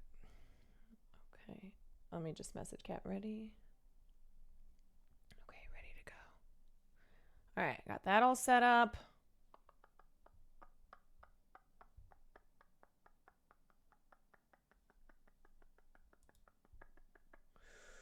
Okay. Let me make sure that I sent the right link to Kat. Did I say 10:30 a.m.? What time is it? Yes. Yeah, we're good.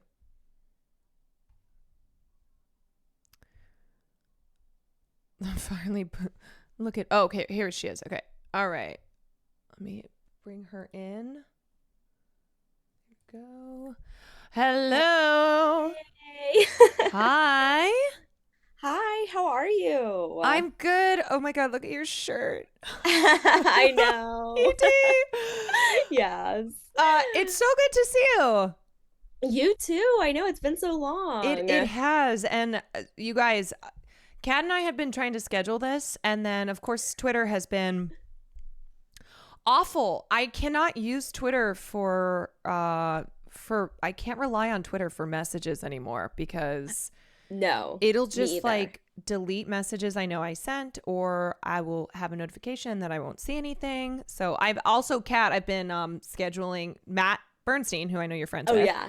I've listened to your episodes on his podcast. We've been trying to schedule stuff. I'm like, we're taking this to Instagram. All right. Yeah. We're No, we're leaving. it is so wild that like Twitter has become essentially unusable. Like you Yes, cannot it's count so on bad. any of it. No, it's awful. Oh no, Elon Musk drove yet another thing into the ground. Shocking. No surprise there. Shocking. Anyway, you went to Japan recently as well. How was that? Yes. It was amazing. I've been wanting to go for literally like 10 years, Yeah. and we went for cherry blossom season, which was Oh. beautiful. It was like the best time ever. I want to go back so badly. Yeah, so we went in end of January into February, and I want to go all seasons in Japan and experience it. Yes, I really want to see like the fall, like trees change color and like all the foliage. It's supposed to be so beautiful. Yeah, also please don't mind the crap in my background. This is a streaming room in progress. Literally, same. My fiance and I are watching her parents' dogs. So I'm in like a walk-in closet that I've like fashioned into like a temporary like work also room. Congratulations. Thank you so much. So much has happened. I know. Much. You went It's to been Japan. a very busy year. You got engaged.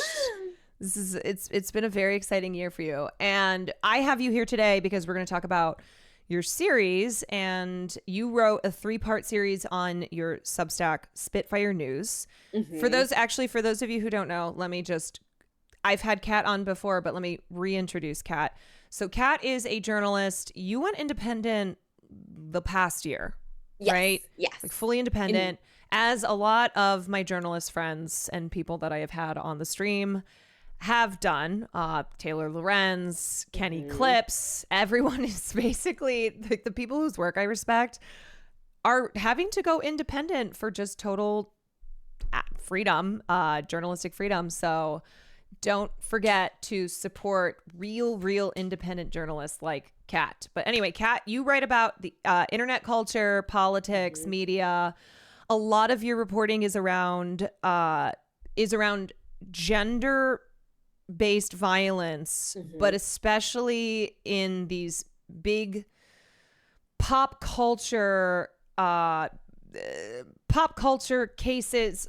What's the word I'm looking for? Like in pop culture. So you'll examine the Amber Heard and Johnny Depp trial and the effects that has had since. You also have you have talked about Meg the Stallion and Tory Lanez. You were just with Olay and Taylor. I was watching the conversation you guys were having where you were talking about Blake Lively and Justin Baldoni. But this is just there's always some new incident that is in the world of gender violence, of sexual abuse that is involving celebrities. Yes. It's become like baked into the algorithm where I think after Depp Heard was so profitable for so many creators to cover, they are like constantly looking for the next woman to put through like this meat grinder. And there's always one. There's Rachel Zegler, Melissa Barrera. I mean, there's a nonstop supply line of high profile women that they can do this to. And I think too, we'll get to this, but one thing that I really appreciate in your coverage and that I need people to understand is that this is not just about wealthy, beautiful celebrities who like we are talking about because we're some great stans of. I don't care for half of the women. Like I'm not a fan of Blake Lively.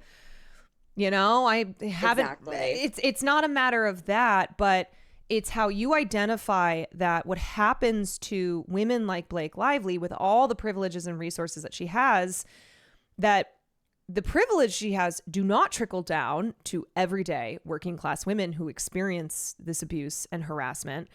But the way that Blake Lively is ripped apart is treated by the media, both normal media, like not internet-based media, but then also this ecosystem of content creators, right? Digital media creators, and then the general public who consume this. That this has an effect on everyday women who are victims of abuse and a lot of the things that we discuss when we cover these cases involving celebrities. So this is what we're going to be diving into today. Let's just start off. And why did you decide to write this series, and why did you decide to break it into 3 parts? Yeah, so basically after Depp Heard in 2022, as you said, like I started seeing all of these cases pop up that were basically falling into the same playbook and the same formula. And what it looked like is almost out of nowhere, all of my social media accounts would suddenly be like flooded. I was like being bombarded with negative content about various celebrity women. And it came from various places, like with Rachel Zegler, it had to do with her support of Palestine, and with Megan Thee Stallion, it had to do with the trial that ultimately found Tory Lanez guilty of shooting her. But the type of formula that in particular started to stand out to me was whenever a celebrity woman would accuse a celebrity man of some sort of gender-based violence, you would see the exact same sort of like playbook fall into place. And that's what happened with Blake Lively. And the moment where I got really interested in the case was in December of last year. There was this New York Times like bombshell expose that dropped. And it dropped at the exact same time that Blake Lively filed a complaint against Justin Baldoni outlining these allegations of sexual harassment on the set of the movie It Ends With Us followed by a like social media driven and like tabloid media driven smear campaign that formed the basis of this retaliation complaint.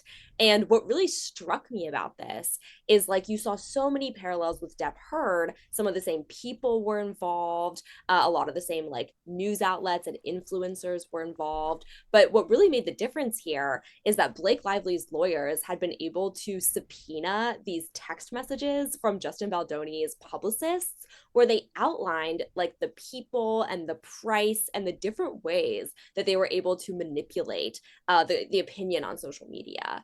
And that really stuck out to me because during Depp Heard, there was a lot of speculation. Mm-hmm. I personally believed that there was likely some kind of social media manipulation happening. And what I had suspected, which was like laid out in this Blake Lively complaint, was like all it takes is a little bit of meddling on the social media side, just a little bit of inauthentic boosting of certain narratives or certain opinions. And then all of a sudden it just begins this organic kind of like snowballing effect where it's like with one Reddit post and one comment section, you can turn this like idea that Blake Lively was like too ambitious and took over the movie set. And that can like snowball into just like months of relentless like social media hate against this woman. And that's problematic for a bunch of different reasons. Yeah, because I think what's happening here is that there's organic and also inorganic misogyny and manipulation, right? Where the one text that stood out to me was I think it was Melissa Nathan who said, people love to hate women. Where the New York Times piece was staggering in it confirming what we already suspected and, know to be true, but just its starkness in laying out exactly what has been happening here, but people still refusing to believe it. Yes. It's wild. It's like the PR, the very expensive PR team that was hired to smear Blake Lively to try and get ahead of in case, because correct me if I'm wrong, the only reason that she filed a lawsuit was because of the smear campaign.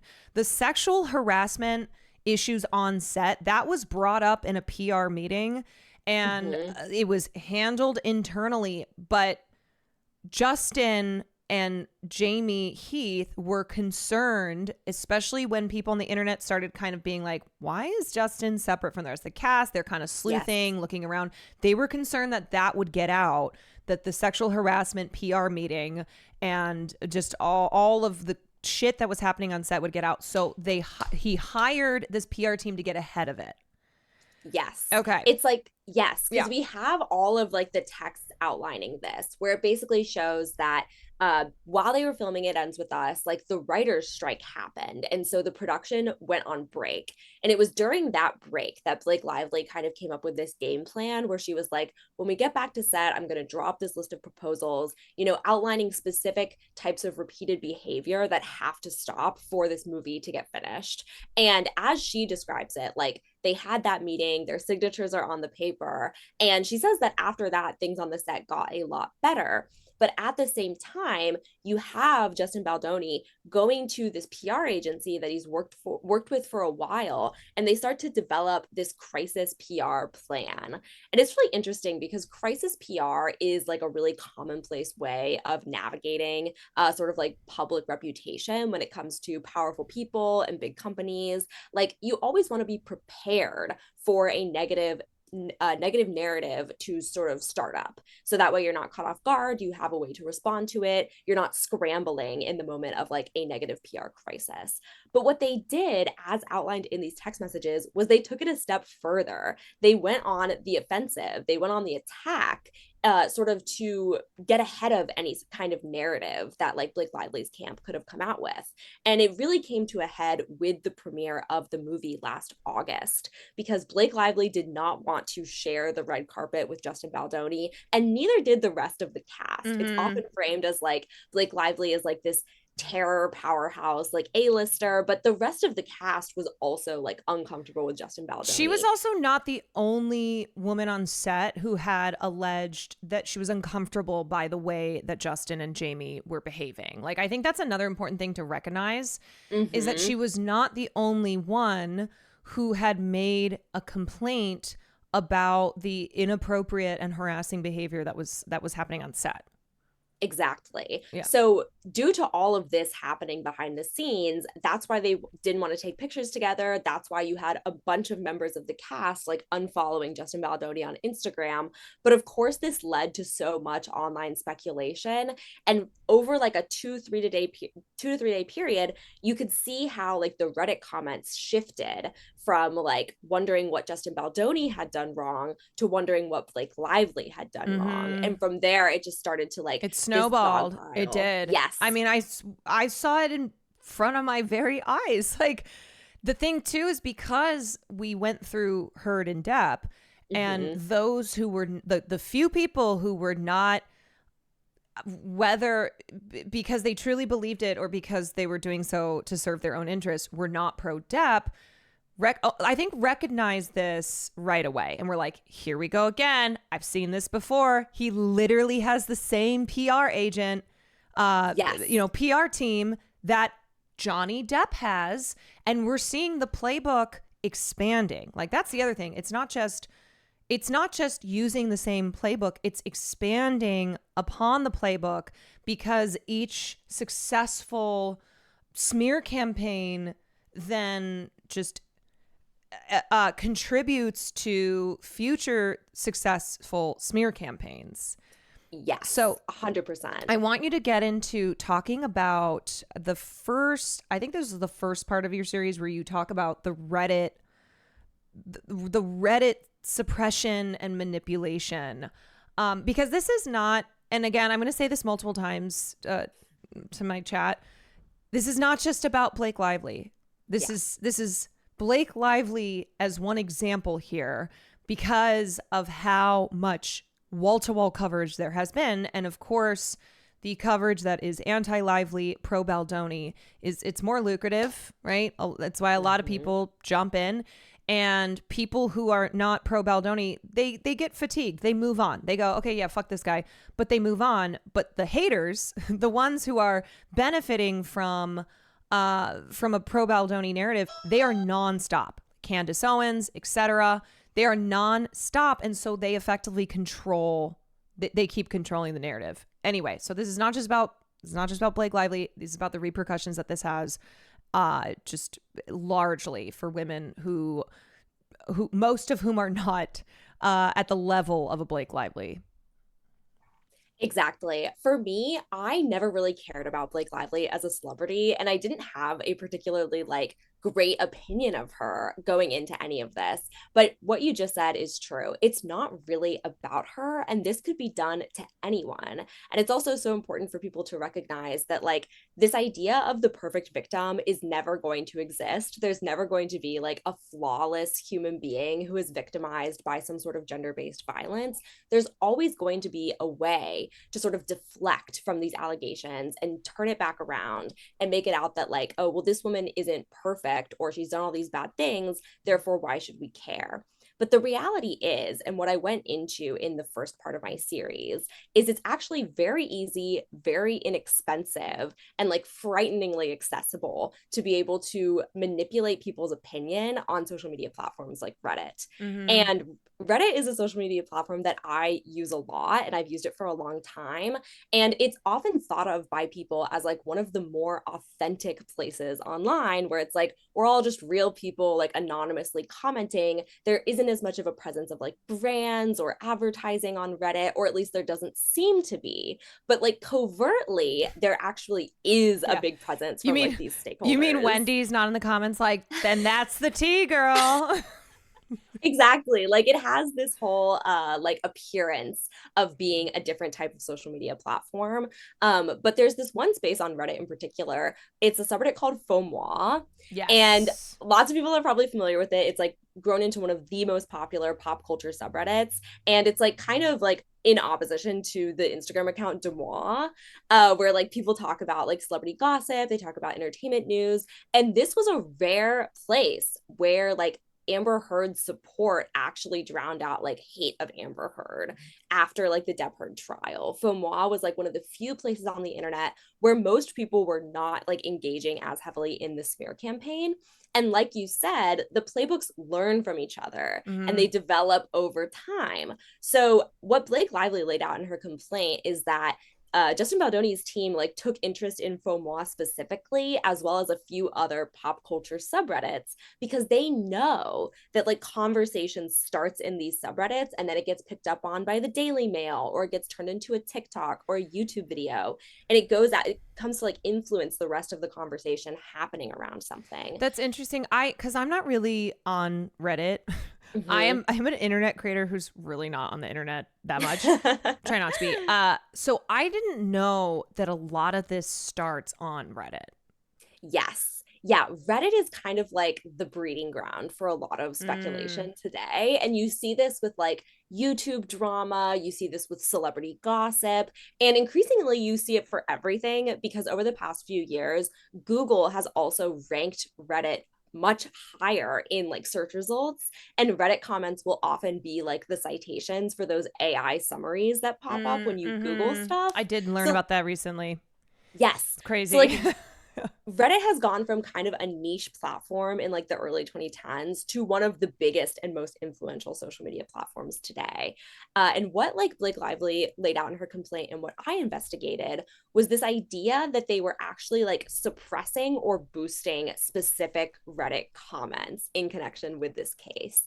And the way that I tested this out is I did kind of like my own experiment that took place at the end of December and the beginning of this year, right after the New York Times article came out. And in that New York Times article, it outlines like who Justin Baldoni's lawyer is and who the guy who was like paid to do this social media manipulation is, like this guy named Judd Wallace and this guy named Brian Friedman. And what I did is I went on Reddit and I searched for all the comments that had been made recently containing their names. And I identified this pattern of downvoting that was very clearly artificially manipulated. Because what I found is like, for example, there's one Business Insider article from a few years back about Justin Baldoni's lawyer paying his own settlement in his own case involving sexual assault allegations against a minor. It was from when he was in college. He was like with his fraternity brothers. He was accused of like this heinous sexual crime. This settlement was paid. And this news came out a few years ago in a Business Insider article. Anytime someone would post a comment to Reddit containing that link, it would get downvoted so far into the negatives that it was no longer visible if you were just scrolling through a thread. So effectively, like these types of comments were being suppressed, as well as comments containing like the name Judd Wallace or any information about this guy's business. Now, for those who may be boomers in this regard, when you say artificially, when you use that word, are you saying that like they are using companies where it's bots, right? So it's not real people going on Reddit clicking the downvote button. Like these are companies that you can purchase, you know, a package or whatever. People in my chat are laughing at me. But seriously, I think it's important to understand this. Okay, I'm asking for a friend. Can you explain just a little bit what that means?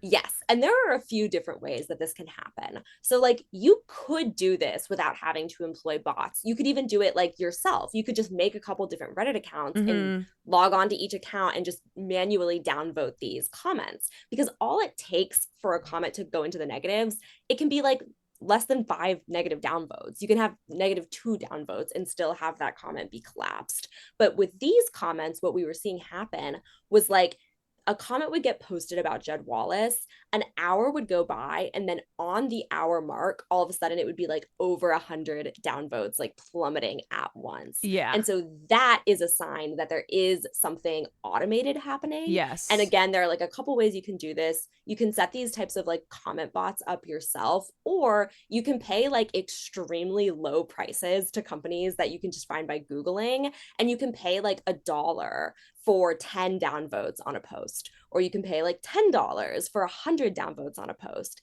and all the downvotes will come in at once. And I like to verify this. I actually spoke to an Australian researcher who has been studying this since the 2016 election. He's been studying like the pattern of mass downvoting on Reddit, as well as like mass upvoting, because you can boost content or you can suppress content. And what he told me that like will stick with me forever is he was like, with just $1, you can make something go viral on Reddit. That is like if you know what you're doing. Crazy. I know. With just $1, you can make something go viral on Reddit, which is, you know, impacted depending on what it is. Not everything is of equal weight, but in this instance of a case involving sexual harassment and then a subsequent smear campaign, that's having real world implications, consequences. Yes. And it all has to do with this snowballing effect, because people always say, like, I wasn't like paid off to hate Blake Lively. Like, no one told me to hate Blake Lively. Like, I came to this conclusion on my own. And like my Reddit behaviors are my own. But the thing is, it's like a proven snowballing effect. So the way that like Reddit works, for example, is when things get posted, the like kind of numerical value of like the trajectory of how viral that post will be happens very, very quickly. If something racks up 10 upvotes in less than a minute, that puts it on the trajectory to reach more people and snowball over time. And that's how, like, by the time it gets to the front page of Reddit, most of the engagement is organic, but it put it on people's radar with just a little bit of inorganic attention. And that's why they dump it at once? Yeah. Okay. Yeah. And because it's like within the first 10 minutes of being posted, that's like kind of the differentiating factor between something that's going to fall under the radar or like be elevated above the radar. And that's what's referred to as brigading. Yes. Okay. Whether it is like, it's hard to say any form of brigading is like really organic, but I could say to my community, here's a post, everybody go right now at one time and like it or not like it, retweet it, etc. So that's me directing the human beings who are in my chat, but it's still not like organic in, oh, I just put this post out, and people without any type of manipulation, whether it's bots or, you know, humans who I'm directing because I am their streamer. So this is what this concept is. And this is what happened, what you found when you were looking into how the Justin Baldoni and Blake Lively news was being talked about in these subreddits. Yes. Okay. Yes. It was like on the day of the premiere and the day after the premiere, the conversation was like already really hot because people were like, why didn't they take any pictures together? Why were they unfollowing each other? And the narrative that gained a lot of speed really quickly was that the reason why Justin Baldoni wasn't there is because Blake Lively was like a terrible person to work with, and that she had tried to like take over the set of the movie. And that's the exact narrative that then showed up 6 months later in Justin Baldoni's countersuit. And that's like his counterclaims is like, I didn't harass her. She like went out of her way to derail the movie and like take it away from me, like what was rightfully mine. Yeah. And what already exists in our society is this belief that, you know, women, when they're difficult, that's a problem. And the more visible you are, and Blake Lively being a celebrity, hyper visible, big spotlight, is you are balancing this act of being likable and the second that you say or do anything that changes that, then you have a big problem.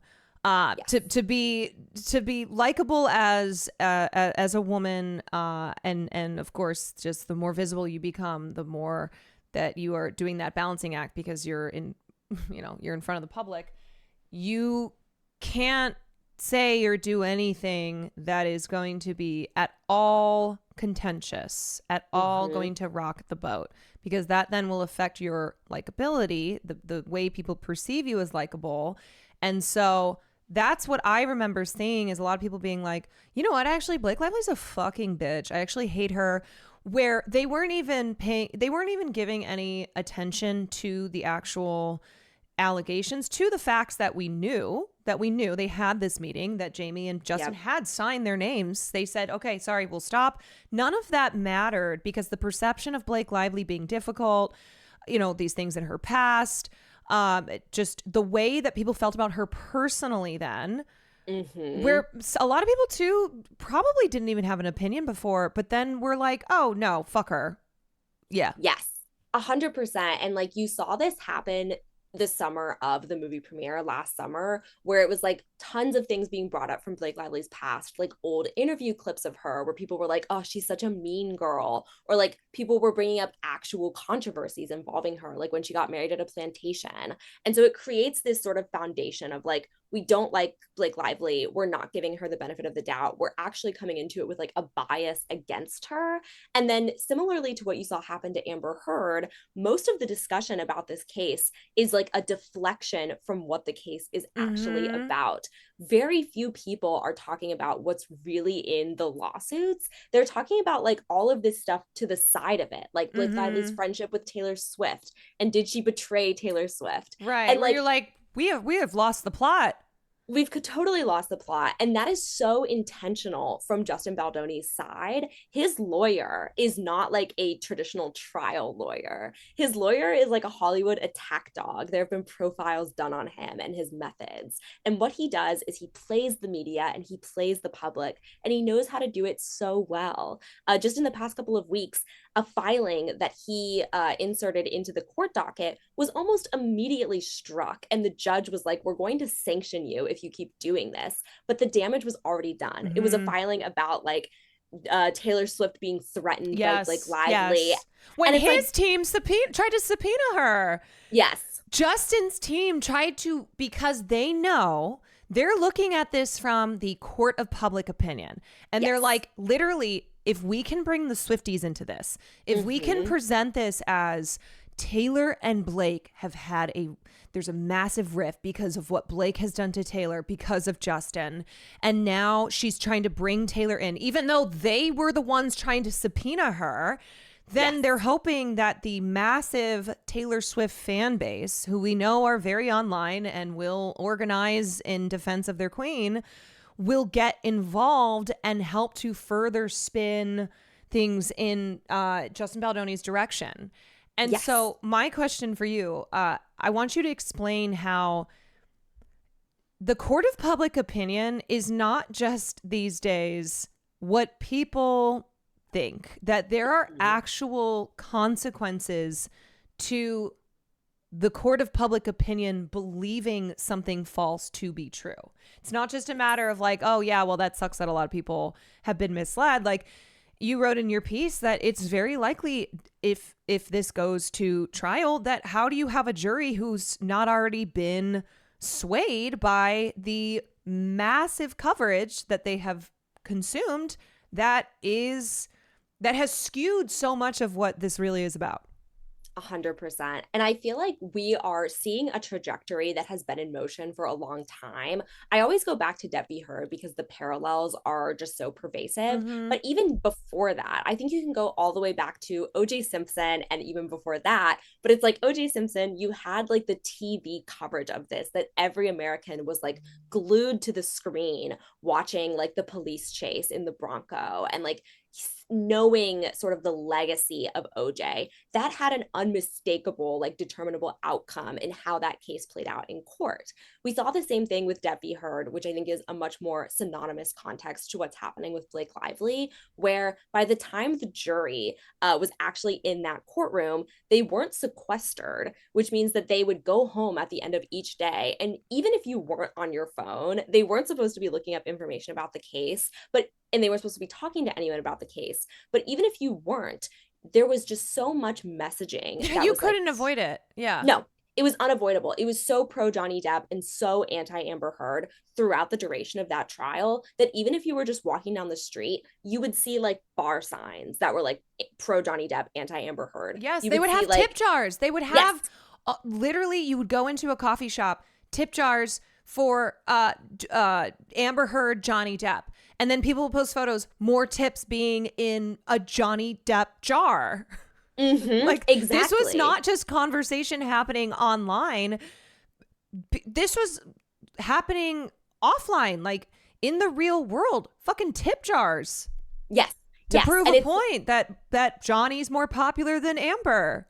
Yes. And you see like the online conversation influence like the off world, like the society that we're navigating. And you also see just like in cases today, this happens all the time. There was recently like a high profile incident where a judge made like a declaration, and people in the jury were getting news alerts on their phone, like with that information that they weren't supposed to have.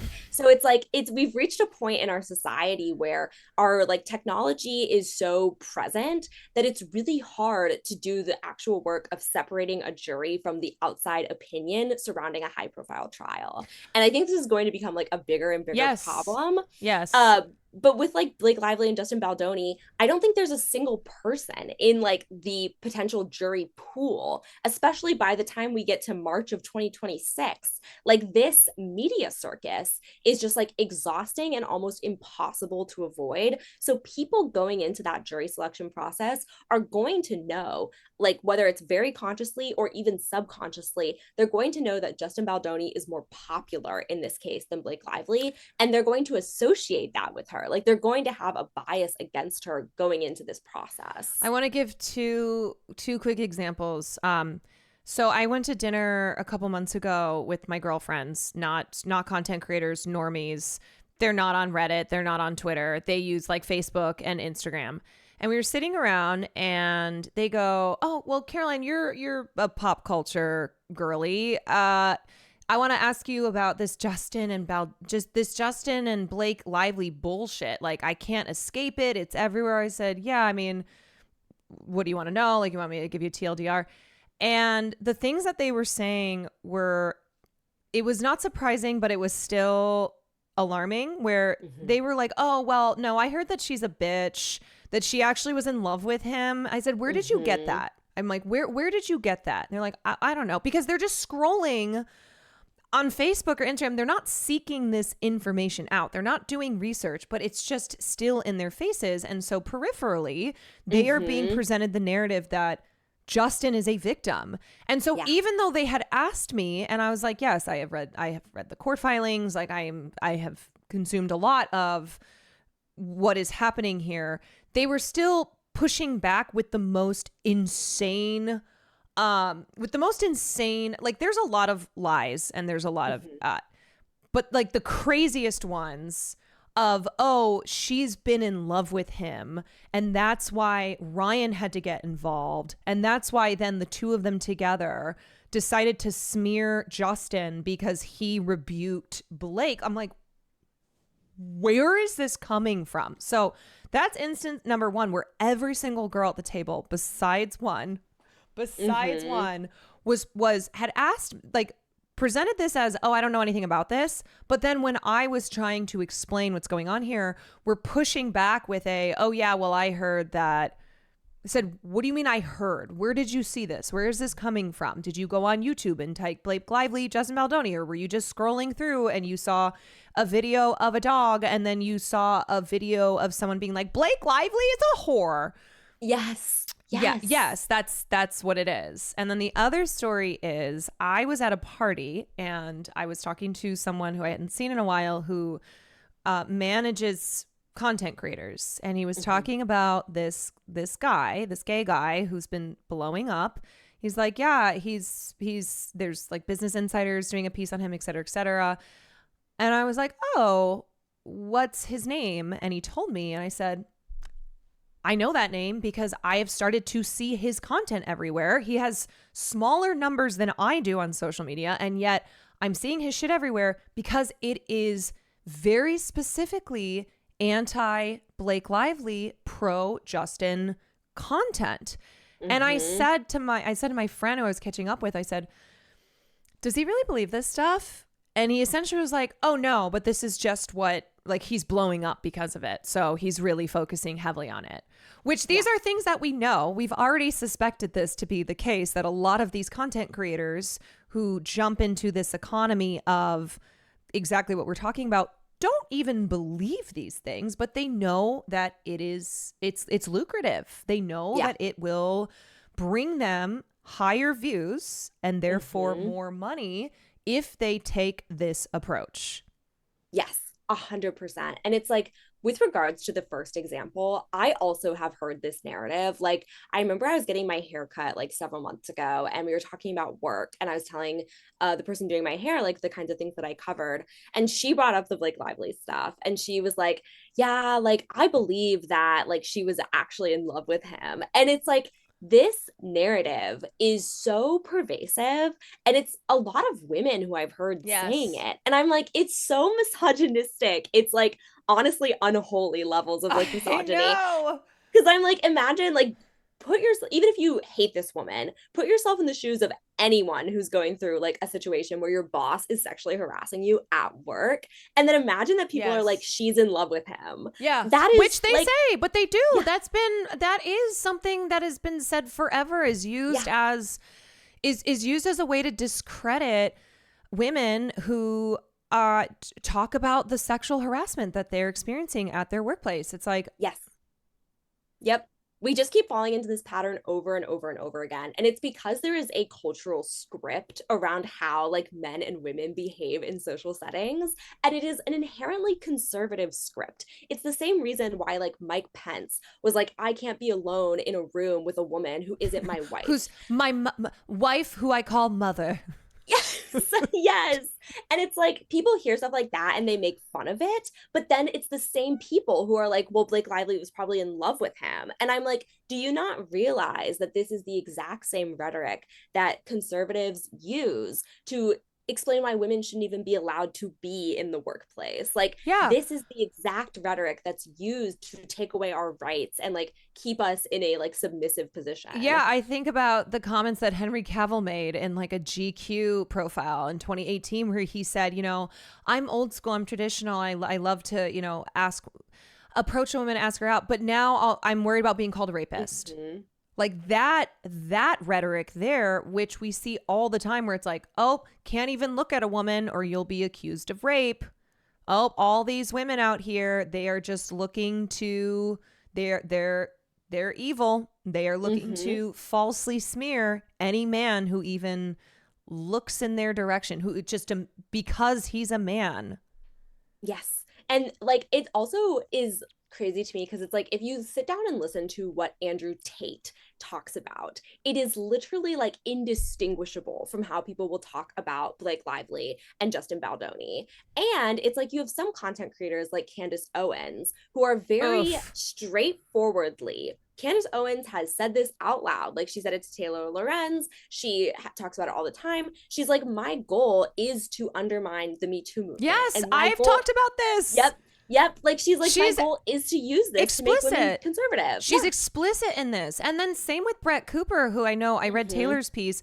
Brett said, I purposefully rebranded to being a pop culture commentator because that way it lowers the stakes of what I'm doing here, right? If you're apolitical pop culture, you know, I don't do politics, etc., you can cast your net on a wider audience. And that's something that Candace has talked about as well, was she's bragging about, look how much bigger my numbers have gotten when I started doing wall-to-wall coverage of Blake Lively and Justin Baldoni, when I start being the like celebrity pop culture news girly. And we've seen, I have so many anecdotes of this, of someone who's like, oh my God, my mom recently said to me, do you know who Candace Owens is? I've been listening to her talk about the Justin and Blake. And then when, you know, the mom's daughter explains that Candace Owens is a right-wing ideologue who is incredibly dangerous with the things that she believes in and the platform that she has, they're like, oh, well, I didn't know any of that. I was just there for like the celebrity tea. Mm-hmm. Yeah. Yes. And it's like, literally, this is the radicalization pipeline in the same way that like Andrew Tate was the radicalization pipeline for young men. Like Blake Lively is very cleanly the way that so many liberal women or women who consider themselves apolitical or left-leaning are able to like watch this video, and then your YouTube recommendations are going to take you right to Candace Owens's like what's it called, transvestigating. Yes, like when she's like transvestigating like Emmanuel Macron's wife, like the French female, like his prime minister's wife. Yes. Yes, and now she's also trying to like exculpate Harvey Weinstein. She and is say that putting he was out innocent. Ace theories. It's the first interview he's done in 8 years. So let's say that you're, you know, I'm just some 50-year-old lady who I don't really get involved in politics. I'm not, you know, seeking out political content. I am watching Candace Owens nonstop talking about Blake and Justin, and it's priming me to believe that maybe actually Harvey Weinstein, maybe I've been misled here. I thought he was a monster, but after this Blake Lively thing and then the Amber Heard thing, maybe this has all been a giant misunderstanding. And actually, Harvey has been the victim of a smear campaign. It's crazy that they will use what is happening to these victims as a way to try and, like, they'll say Harvey's being smeared, right? They'll say Justin's being smeared, that Johnny's being smeared, when that's what's happening to their victims. Yes. But it's used as a way to defend the abusers. And I mean, it's all part of Darvo, et cetera. But yeah. It's Darvo to a T. And it's also like, this is in essence the modern conservative project. Like, if you can be led to believe that Harvey Weinstein is innocent, you are already basically in the boat of like voting for and supporting Donald Trump. Yes. Because the ideology is exactly the same. Yeah. And another thing with Brett Cooper and Taylor's piece, Brett, when she left the Daily Wire and rebranded, what was her first video on? Blake Lively and Justin Baldoni. Love you, and girl, then Squan Hart. you want to know what like was served up next? A video about defunding the Department of Education. So you're searching on YouTube, Blake Lively, Justin Baldoni.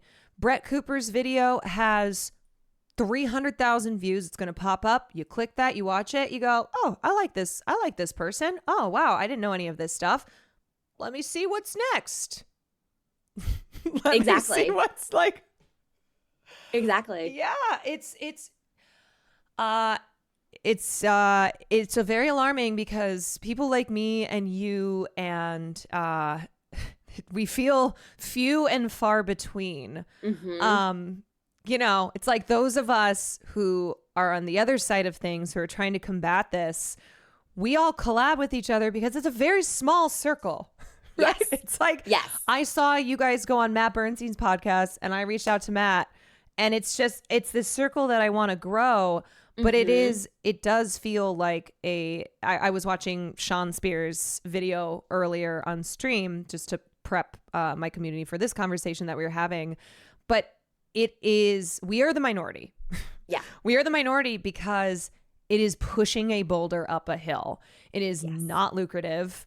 It is very hard to be combating this because you're just getting hit with shit on all sides. Yeah. Yeah. And if you're a conservative like podcaster or content creator doing the exact same thing, but from the complete opposite perspective, there are people literally willing to just like hand you money. If you like become like a conservative culture war fighter, you will literally just get handed straight up money, no strings attached. People, they will give you equipment. They will outfit you with a studio. Like, a lot of these conservative podcasters and influencers are getting funding from really shady places. Like, obviously there was the story about Tenet Media and like Tim Pool and all of these conservatives getting funded by Russia. Like, literally the state of Russia. Yes. Yes.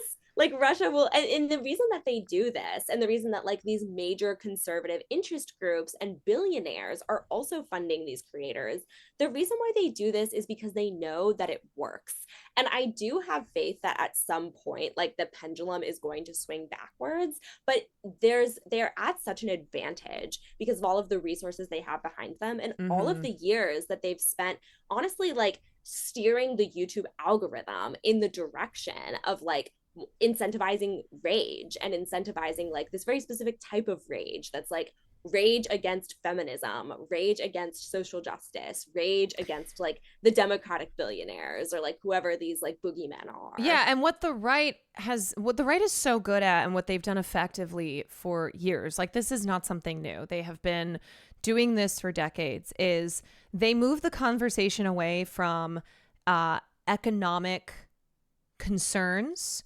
to culture concerns, right? So if you can distract people from their economic circumstances, and then you're over here slashing Medicaid and other social programs that people rely on, and you distract them, you dangle the carrot with all of these culture wars, all these battles within the culture war, then it works. Mm-hmm. Right?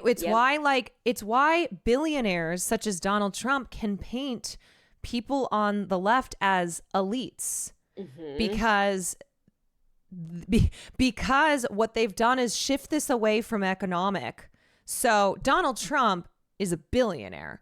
And if anybody is, if you are looking at him and recognizing that he is in an economic status that is well above yours, then you're going to call bullshit on everything that he's saying.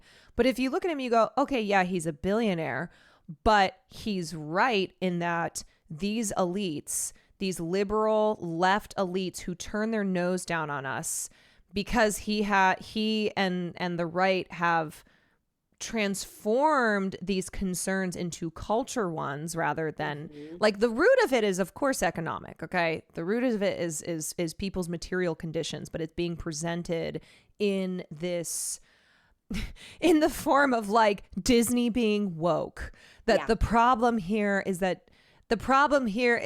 of DEI, right? Where it distracts people.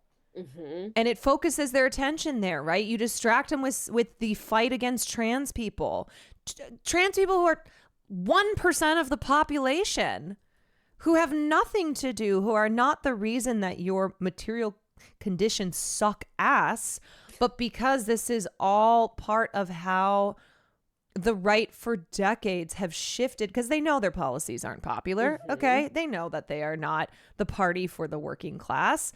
But when they put themselves on the same line of this culture war and be like, we are fighting hand in hand, a billionaire next to a blue collar worker, because your culture matters, right? Like your way of life. You work in a factory and your way of life is being threatened by black pilots. Mm-hmm. And it's also like within material conditions, workplace harassment and like workplace sexual harassment fits so cleanly into this model, because it's like what's really threatening women is that like if they can go into the workforce and experience unequal treatment because their male boss has like the ability to harass them and literally like violate them on the basis of their gender, and there's no form of accountability for that because we've weakened these protections and we've created this victim blaming rhetoric, that puts women in worse material conditions. Mm-hmm. That means you have to leave your job. You've been harassed out of your position. Now you need to get a lower paying job. Yes. And it ultimately, like the ultimate aim is to get women out of the workforce entirely and have them relegated to the sphere of domestic labor. And that battle that affects all women is then channeled into this very specific case involving this really privileged woman so that everyone can be like, I don't identify with Blake Lively, so this issue will never come back to affect me. But it will, because while Blake Lively's like wealth and privilege does not trickle down, the attacks against her on the basis of her gender, that does trickle down. Yes. And that does disadvantage women. That does. And this is the whole point of William? Sorry, 1 second. No, don't worry. I think my dog was scratching at my door. Will is my boyfriend, but my dog Farley. Okay, I think he's on the phone. I heard this like scratch. Like, he's probably trying to get in to see mother.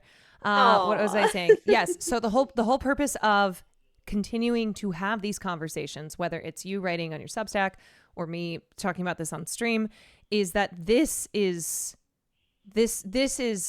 the larger problem. Mm-hmm. And it's very frustrating when this gets dismissed by people on the left because they see rich lady Blake Lively and go, who gives a fuck? Like, this doesn't have, I care about poor and working class women, and Blake Lively is so far far from that. Like, she is of a class that I'm not going to spend any time analyzing this, etc. They'll do that. And then meanwhile, It's like those on the other side of the aisle, they seize this moment and they are like a dog with a bone and they will never let it go. And so they control the narrative. They affect how the masses think. And so then it affects these women who people on the left purport to care about, who are dismissing something like Amber's, the sexual harassment against Amber, the abuse Amber dealt with, the abuse that Blake Lively dealt with, the smear campaigns. And there are real world consequences to this. I remember after Amber lost the defamation case that men, like normal everyday men who were abusive would refer to their girlfriends and wives as Amber Heards. Yes. That became a part of our vernacular, where you saw recently Andrew Tate use Amber Heard to describe one of his exes who had accused him of domestic violence and posted photos of it. And he was just like, Amber Heard, because we all know what that means now. Amber Heard, calling a woman Amber Heard means she's a lying bitch. Mm-hmm. And men of all class levels, race, etc., that they learn from that. Yep. Yeah. There's one story that I focus on in part 3 that I had reported on this last year or the year before. And it just goes to show that like no woman is safe from this. And it does affect, like it empowers men at every class level and it disempowers women at every class level. Because a couple years ago, right after the Depp Heard trial wrapped, I learned about this case involving this like everyday, she's a single mom, she's like raising kids, and she had like a very small TikTok presence, like maybe like 20,000 TikTok followers max. And she was just making these like creative TikToks, like TikToks to talk about like recovering from PTSD. One of her former husband actually like died in a motorcycle crash, and she remarried this guy who was in the military, and they got divorced after like a year, and she had made allegations against him of like sexual assault, physical assault, emotional and psychological abuse, and he got discharged from the Coast Guard because they investigated it and they found that she was telling the truth. So they discharged this guy. He went through the military judicial process, which is not friendly to victims at all. No, like that's crazy. That's a rare example of someone in the military facing consequences for their abusive actions. Yes. Yeah. And so she had this court ruling essentially that she was in the right. But the ex went on TikTok and posted these videos of her where she's like reacting in the moment to the abusive situation. She's on the floor, she's crying, she's screaming, and he framed these out of context, and immediately these went viral on TikTok, Reddit, YouTube. They were on the front page of everything. And people were just ripping this woman to shreds. They were saying that he was the victim of her, that he had escaped from her, that she was crazy. They called her Amber Heard. Yep. They like compared her to the character of Pearl from the movie Pearl. Oh, God. And Jesus. She's still dealing with this to this day. She's still dealing with harassment for years now because of these viral videos. And she had all of these men's rights creators like make content about this, and they like profited from that content.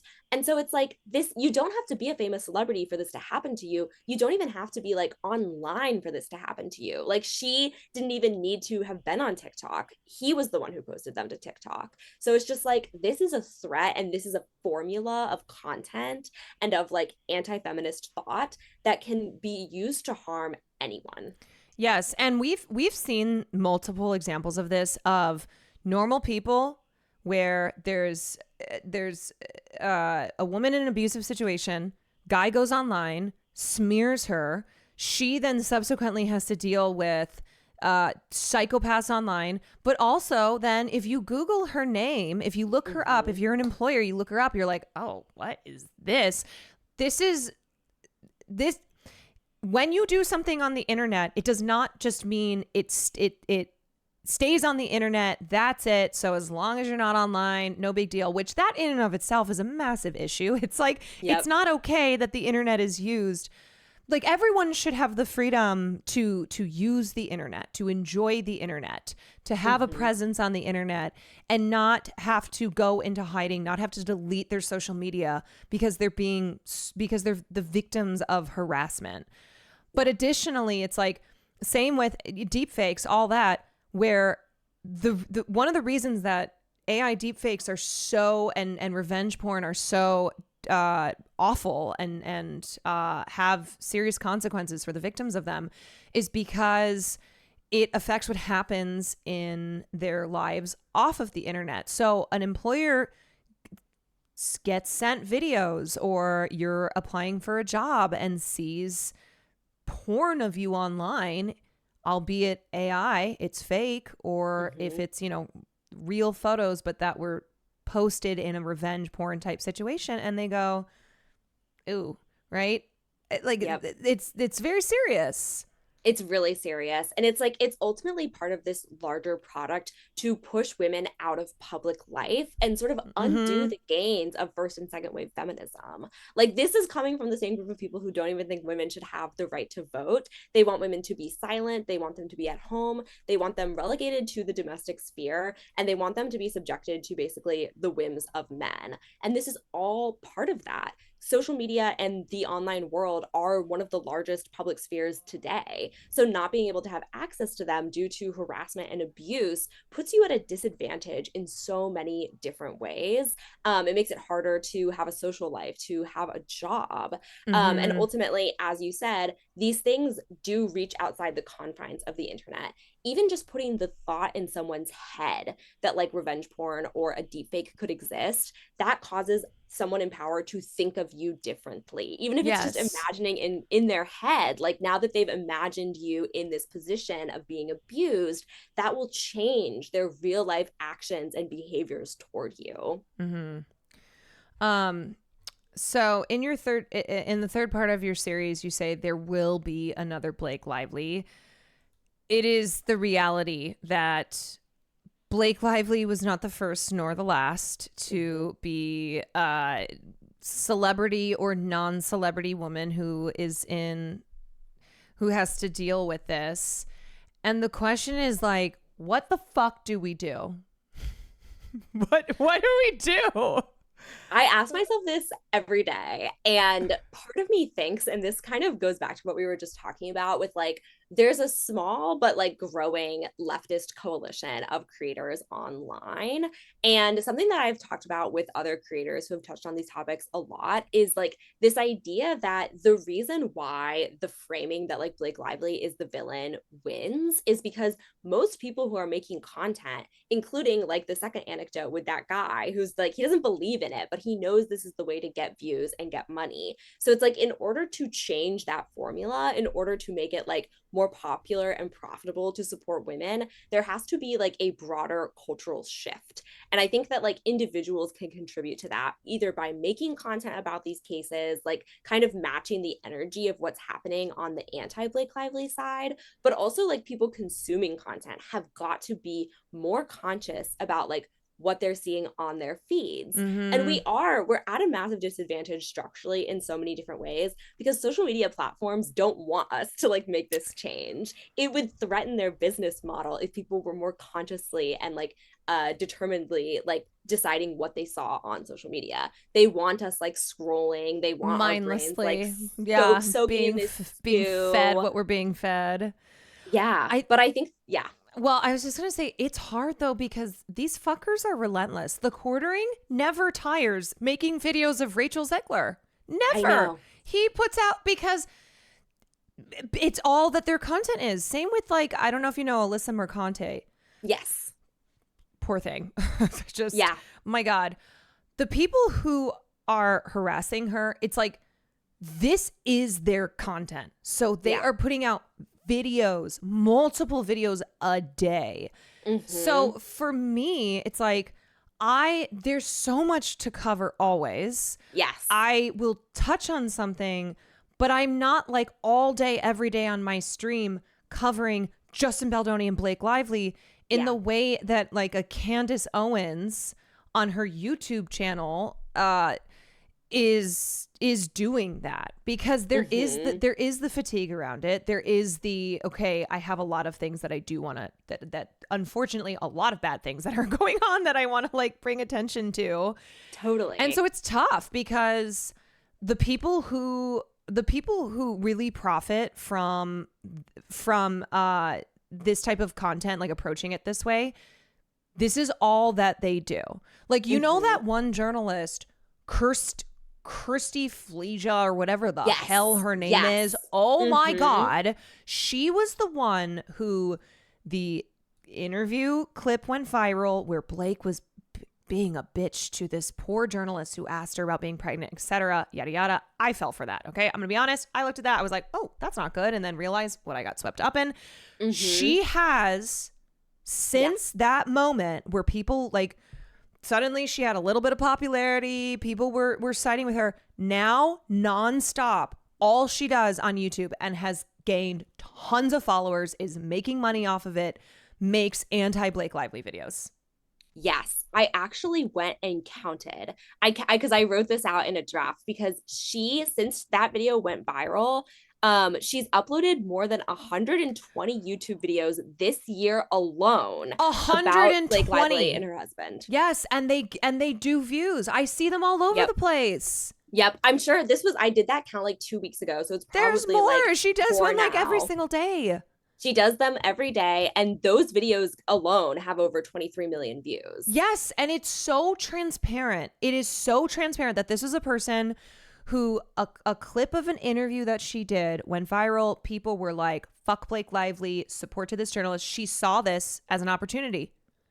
Because she was a nobody, right? Like, she was not a content creator. She saw the opportunity and she seized it. And now this is what she does nonstop. And I'm sure she makes so much money from it. And I'm sure, and the thing is, YouTube makes even more money from it than she does, which is why the platform has no incentive and no desire to like put a stop to this. Of course not, which is why it's always insane to talk about like, oh, the censorship, we need to ban people on Twitch, censor on Twitch. It's like, do you see what's happening on YouTube? They don't do shit, okay? Of course not. And yet all the attention is on a platform like Twitch versus YouTube, where nobody seems to care about the endless crap and slop and harm that is perpetuated from the endless supply of creators on that platform. Yeah. I had a different story involving a creator or a celebrity who was like being targeted in all of these AI generated YouTube videos. Like, the videos were straight up, like the thumbnails were AI. There was stories claiming that he had been arrested, all of this like slander. And this was a celebrity who had access to really expensive lawyers, and they reached out to YouTube on his behalf and were just like so shocked at the realization that the platform did not care and did not plan to do anything about it. Like, I remember talking to those lawyers and they were just like, it had clicked for them. And I think a lot of people don't realize just how dire this situation is, that like Google does not care. They don't care who you are. It doesn't matter if you're an A-list celebrity or like an everyday next door person. They will not help you. They will not like do anything to help you if the platform is ruining your life. Sorry, guys. It's so bleak. So bleak.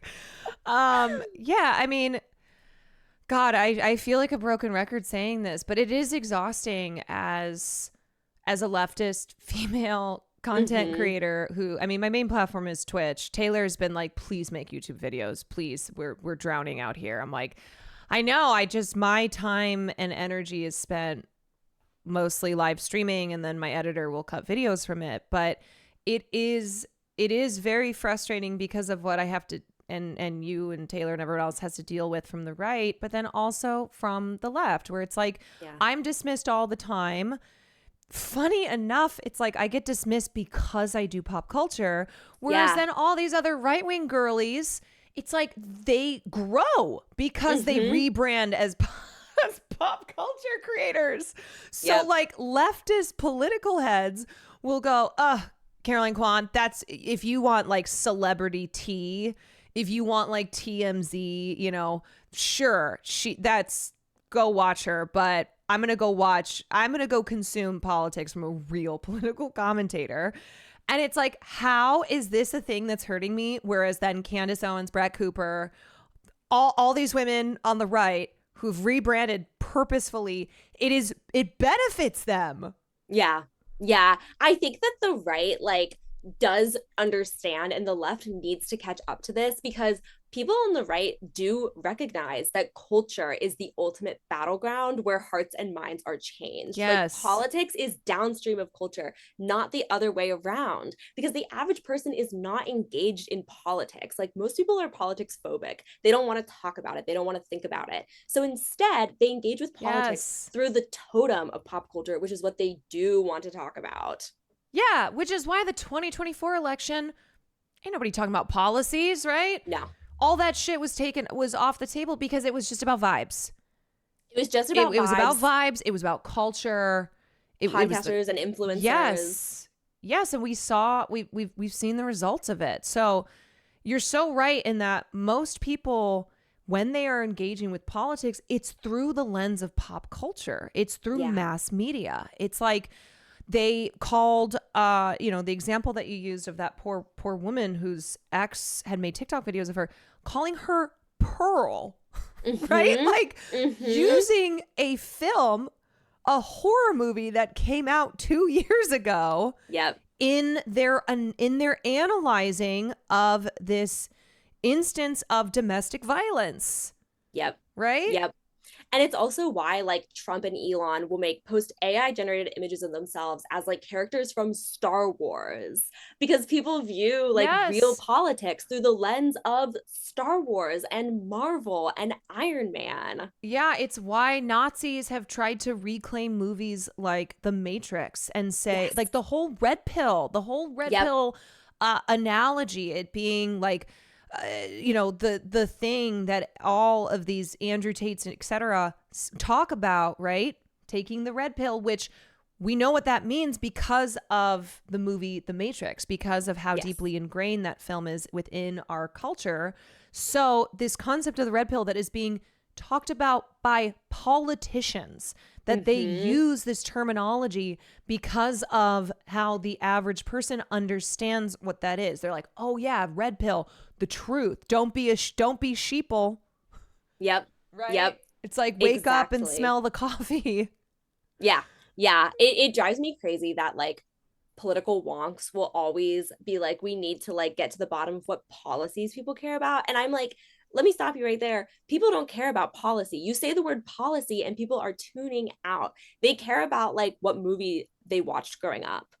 And that is like as deep as a lot of like political participation and thought goes for a lot of people. The Hunger Games, Harry Potter, Star Wars, Marvel. There's a reason why people talk about these like fictional properties so much in their political analysis, because that's what they know. And I honestly like, I can relate to that, because it's like, oftentimes I will compare things that I see in real life to like, that reminds me of like this scene in the Hunger Games. Like, it's not a bad thing to do. It's just like, once we realize that that's the language that people are able to communicate with, like collectively, then we can actually reach them through that language. Yeah. I mean, one thing that Tim Walz was really good at was meeting people where they were at, right? Talking about being neighbors, not getting into the weeds with complicated language and etc. And there is something about like on the left knowing how to communicate in the most effective ways, where popular culture is culture that is popular because it's consumed by the masses, right? Everybody knows Star Wars. Everybody knows Harry Potter. Everyone knows the Hunger Games. Everyone knows the Matrix. Like, popular culture is, and politics are always intertwined. And it is why I have tried to really approach doing political commentary and analysis through popular culture. One of my favorite YouTube channels, Pop Culture Detective. Watch a lot of his videos. Super great. Exactly the type of thing I try to do here on stream. And it's like, there's still this disconnect with the left, even though they know about what the culture wars, like they see all this shit. Yep. Right? Like woke Yep. and DEI and Disney, and that's what this is. Mm-hmm. But there is still, I don't know. It's like there just still seems to be a disconnect with people online who are leftists and consume politics, and then the broader kind of content sphere of people who are either explicitly left or lean left, creating content around a case like that of Blake Lively and Justin Baldoni, but there not being the connection from the political consumers that this is a part, that it's all part of the same sphere of politics. Yeah. Yeah. I don't know. It's I don't know how else to explain it. It's like if I sit here and I watch whatever video Donald Trump, CNN, Donald Trump's on CNN. Okay, now I'm doing politics. But if I talk about the latest Candace Owens video where her goal is to dismantle a movement for social progress, right? And here she is talking about Justin and Blake. Like, people who want politics will tune out. They'll go, "Oh, yeah, no, I'm not interested in this." They don't see the connection. Yeah. Right? Yeah. I think part of it comes from like people who really care about politics almost want to like view themselves. You run into this attitude all the time. It's like they want to view themselves as better than other people. Mm-hmm. So they get turned off by things that they perceive as being like too popular. But that in itself is a trap. And I think that like you see people on the right, like you see like people like Matt Walsh, I think has talked about this, where it's like, he was like, we need to recapture culture. And he was saying that for like years in the 2010s when like the reigning culture tended to push people in a more progressive direction. And they did it through like these kind of like grassroots, relying on social media, like reaching people through these mediums where they could go around like gatekeepers and make their own social media platforms and make their own mainstream media. And eventually by doing that, they were able to actually compete with like the established, more progressive media. And now you have like the Disneys of the world being like, we're going to take out diversity in our films because we're afraid now of like what that's going to lead to. Yes, because of all these cries of DEI and wokeness being what's ruining society. It's like they are listening to these things that are the effects of the culture war that the right has so efficiently stirred up and provided as a distraction. And so, yeah, we do see Disney and private companies who Trump can't force them, right? Like, these are private companies going, we're ending our DEI. We're ending our diversity initiatives.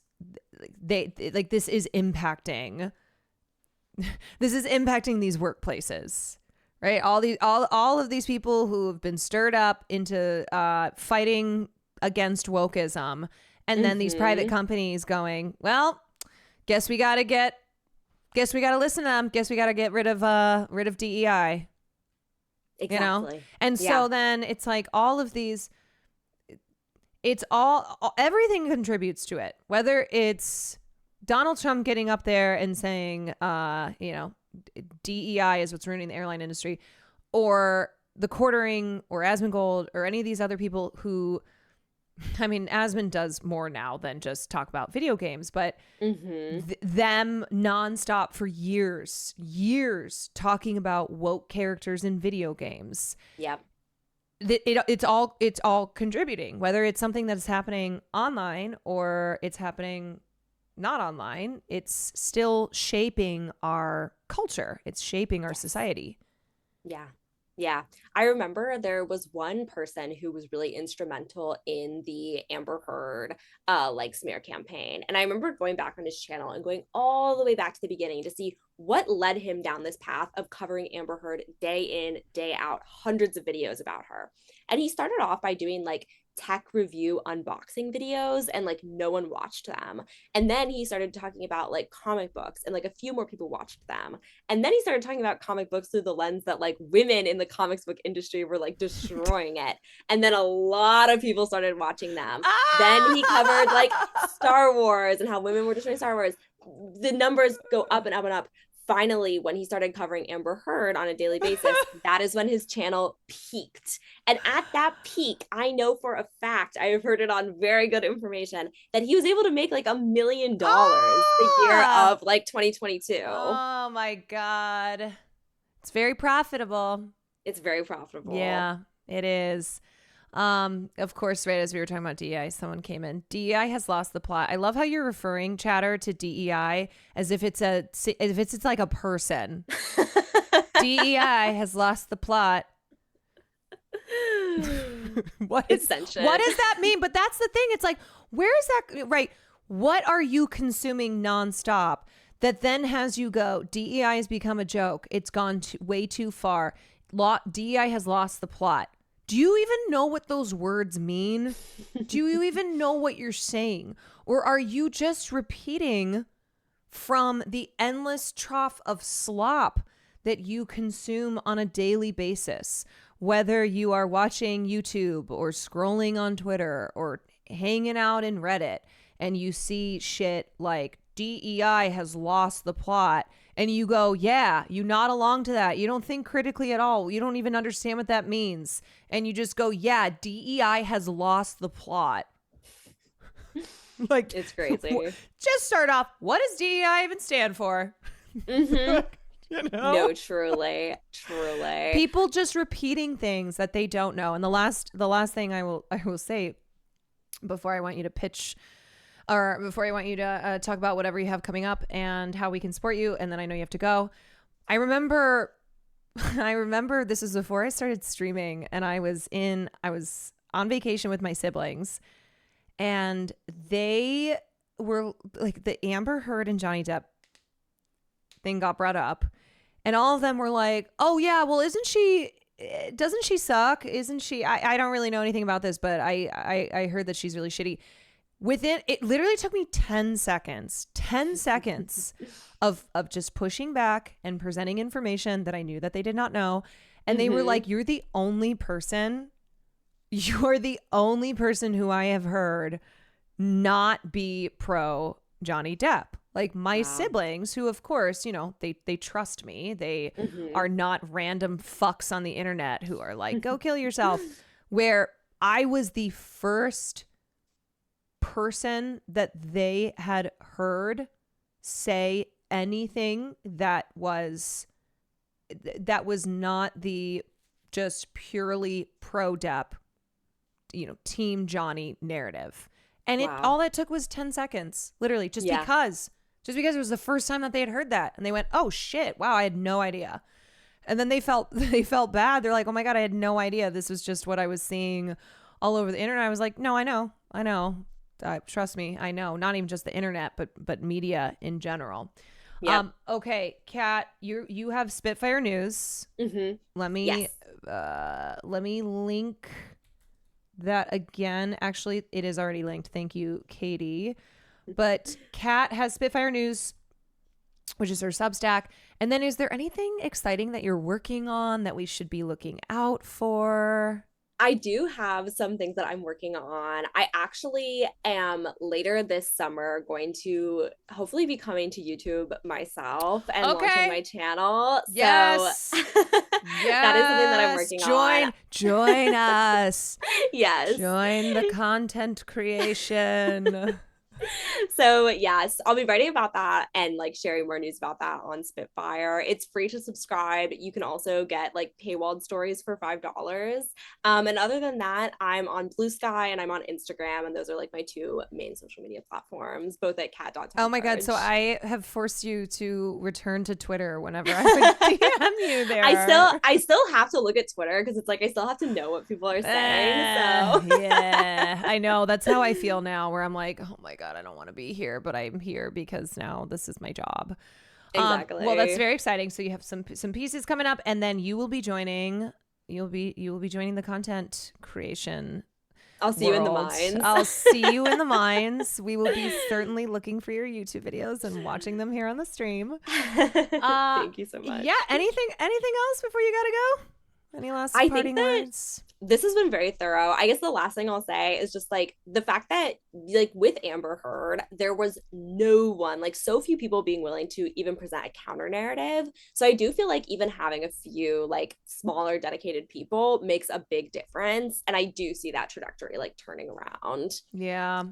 I was not a content creator, but I honestly think if I were and I had to come up against this, I think I literally would have quit. Yeah. I don't think I would have survived. No, totally. I think I would have started streaming and been like, you know what, fuck this, I'm done. I'm out. But I also think use that anecdote of when you talk to people in your real life, it is easier to pick through, right? To dissolve the misinformation that they've consumed by scrolling on Facebook. When you go, actually, XYZ, blah, blah, blah, it's just that you're going to be able to have an easier time with correcting misinformation in that regard than you are in the comment section of a Twitter post. Exactly. Yeah. I mean, we still sometimes try, but yeah. Yeah. All right, Kat, it was so good to see you. Thank you so much for coming on. Everyone say bye. Say thank you to Kat. Go follow her. She is amazing. Congratulations on your engagement. Thank you so much. And so fun. I'll see you next time. I'll see you soon. All right. Bye. Bye. Okay, you guys. Wowie. That was an hour and a half, and that flew by. That flew by. What's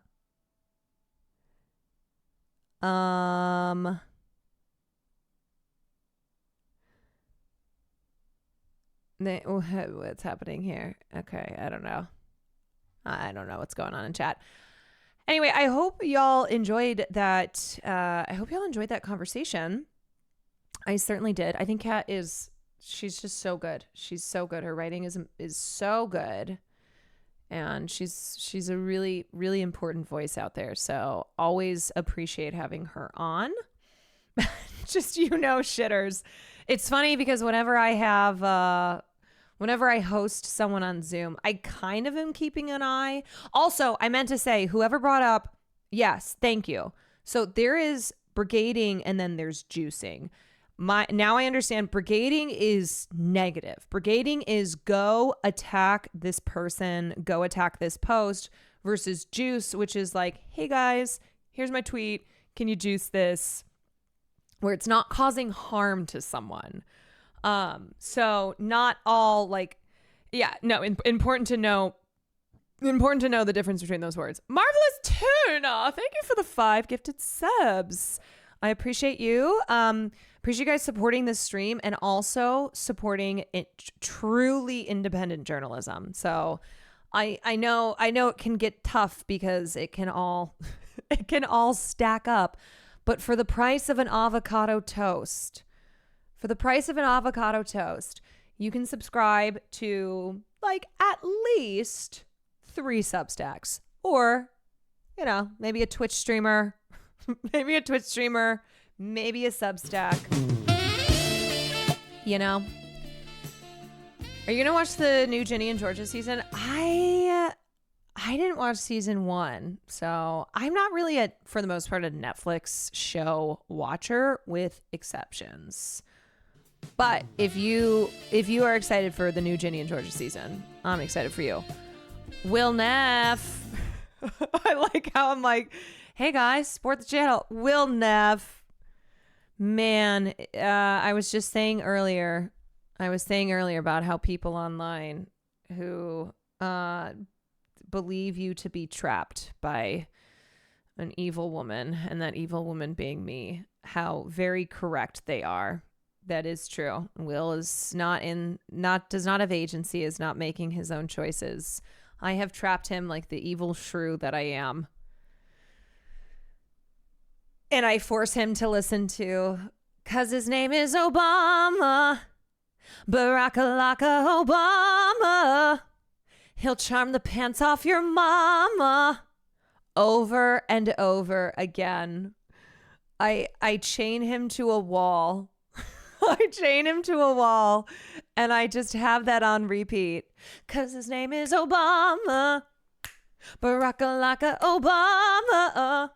And he's just tears streaming down his face. Man, sometimes people online, they do get it right. They do. Okay, all right. Brigading you were sent to fuck up the post. Oh, yeah. Lights of a Dawn, thank you for the 3 months. Thank you.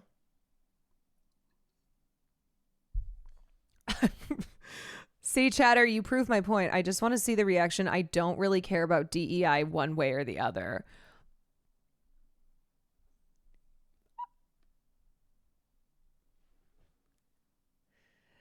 What a strange mind, though. What a strange mind you have, being in this world going, I don't really care about anything. I just want to see how people react when I say this thing that people say all the time because their intent is to harm social progress.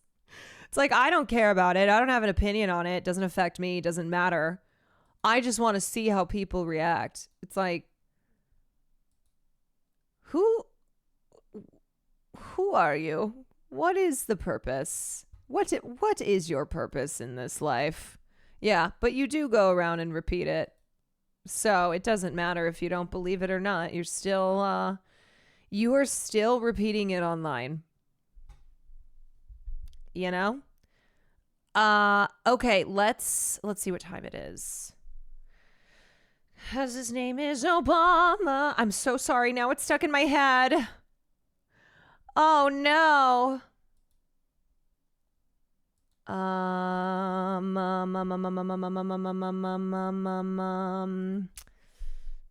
Shit. I have to.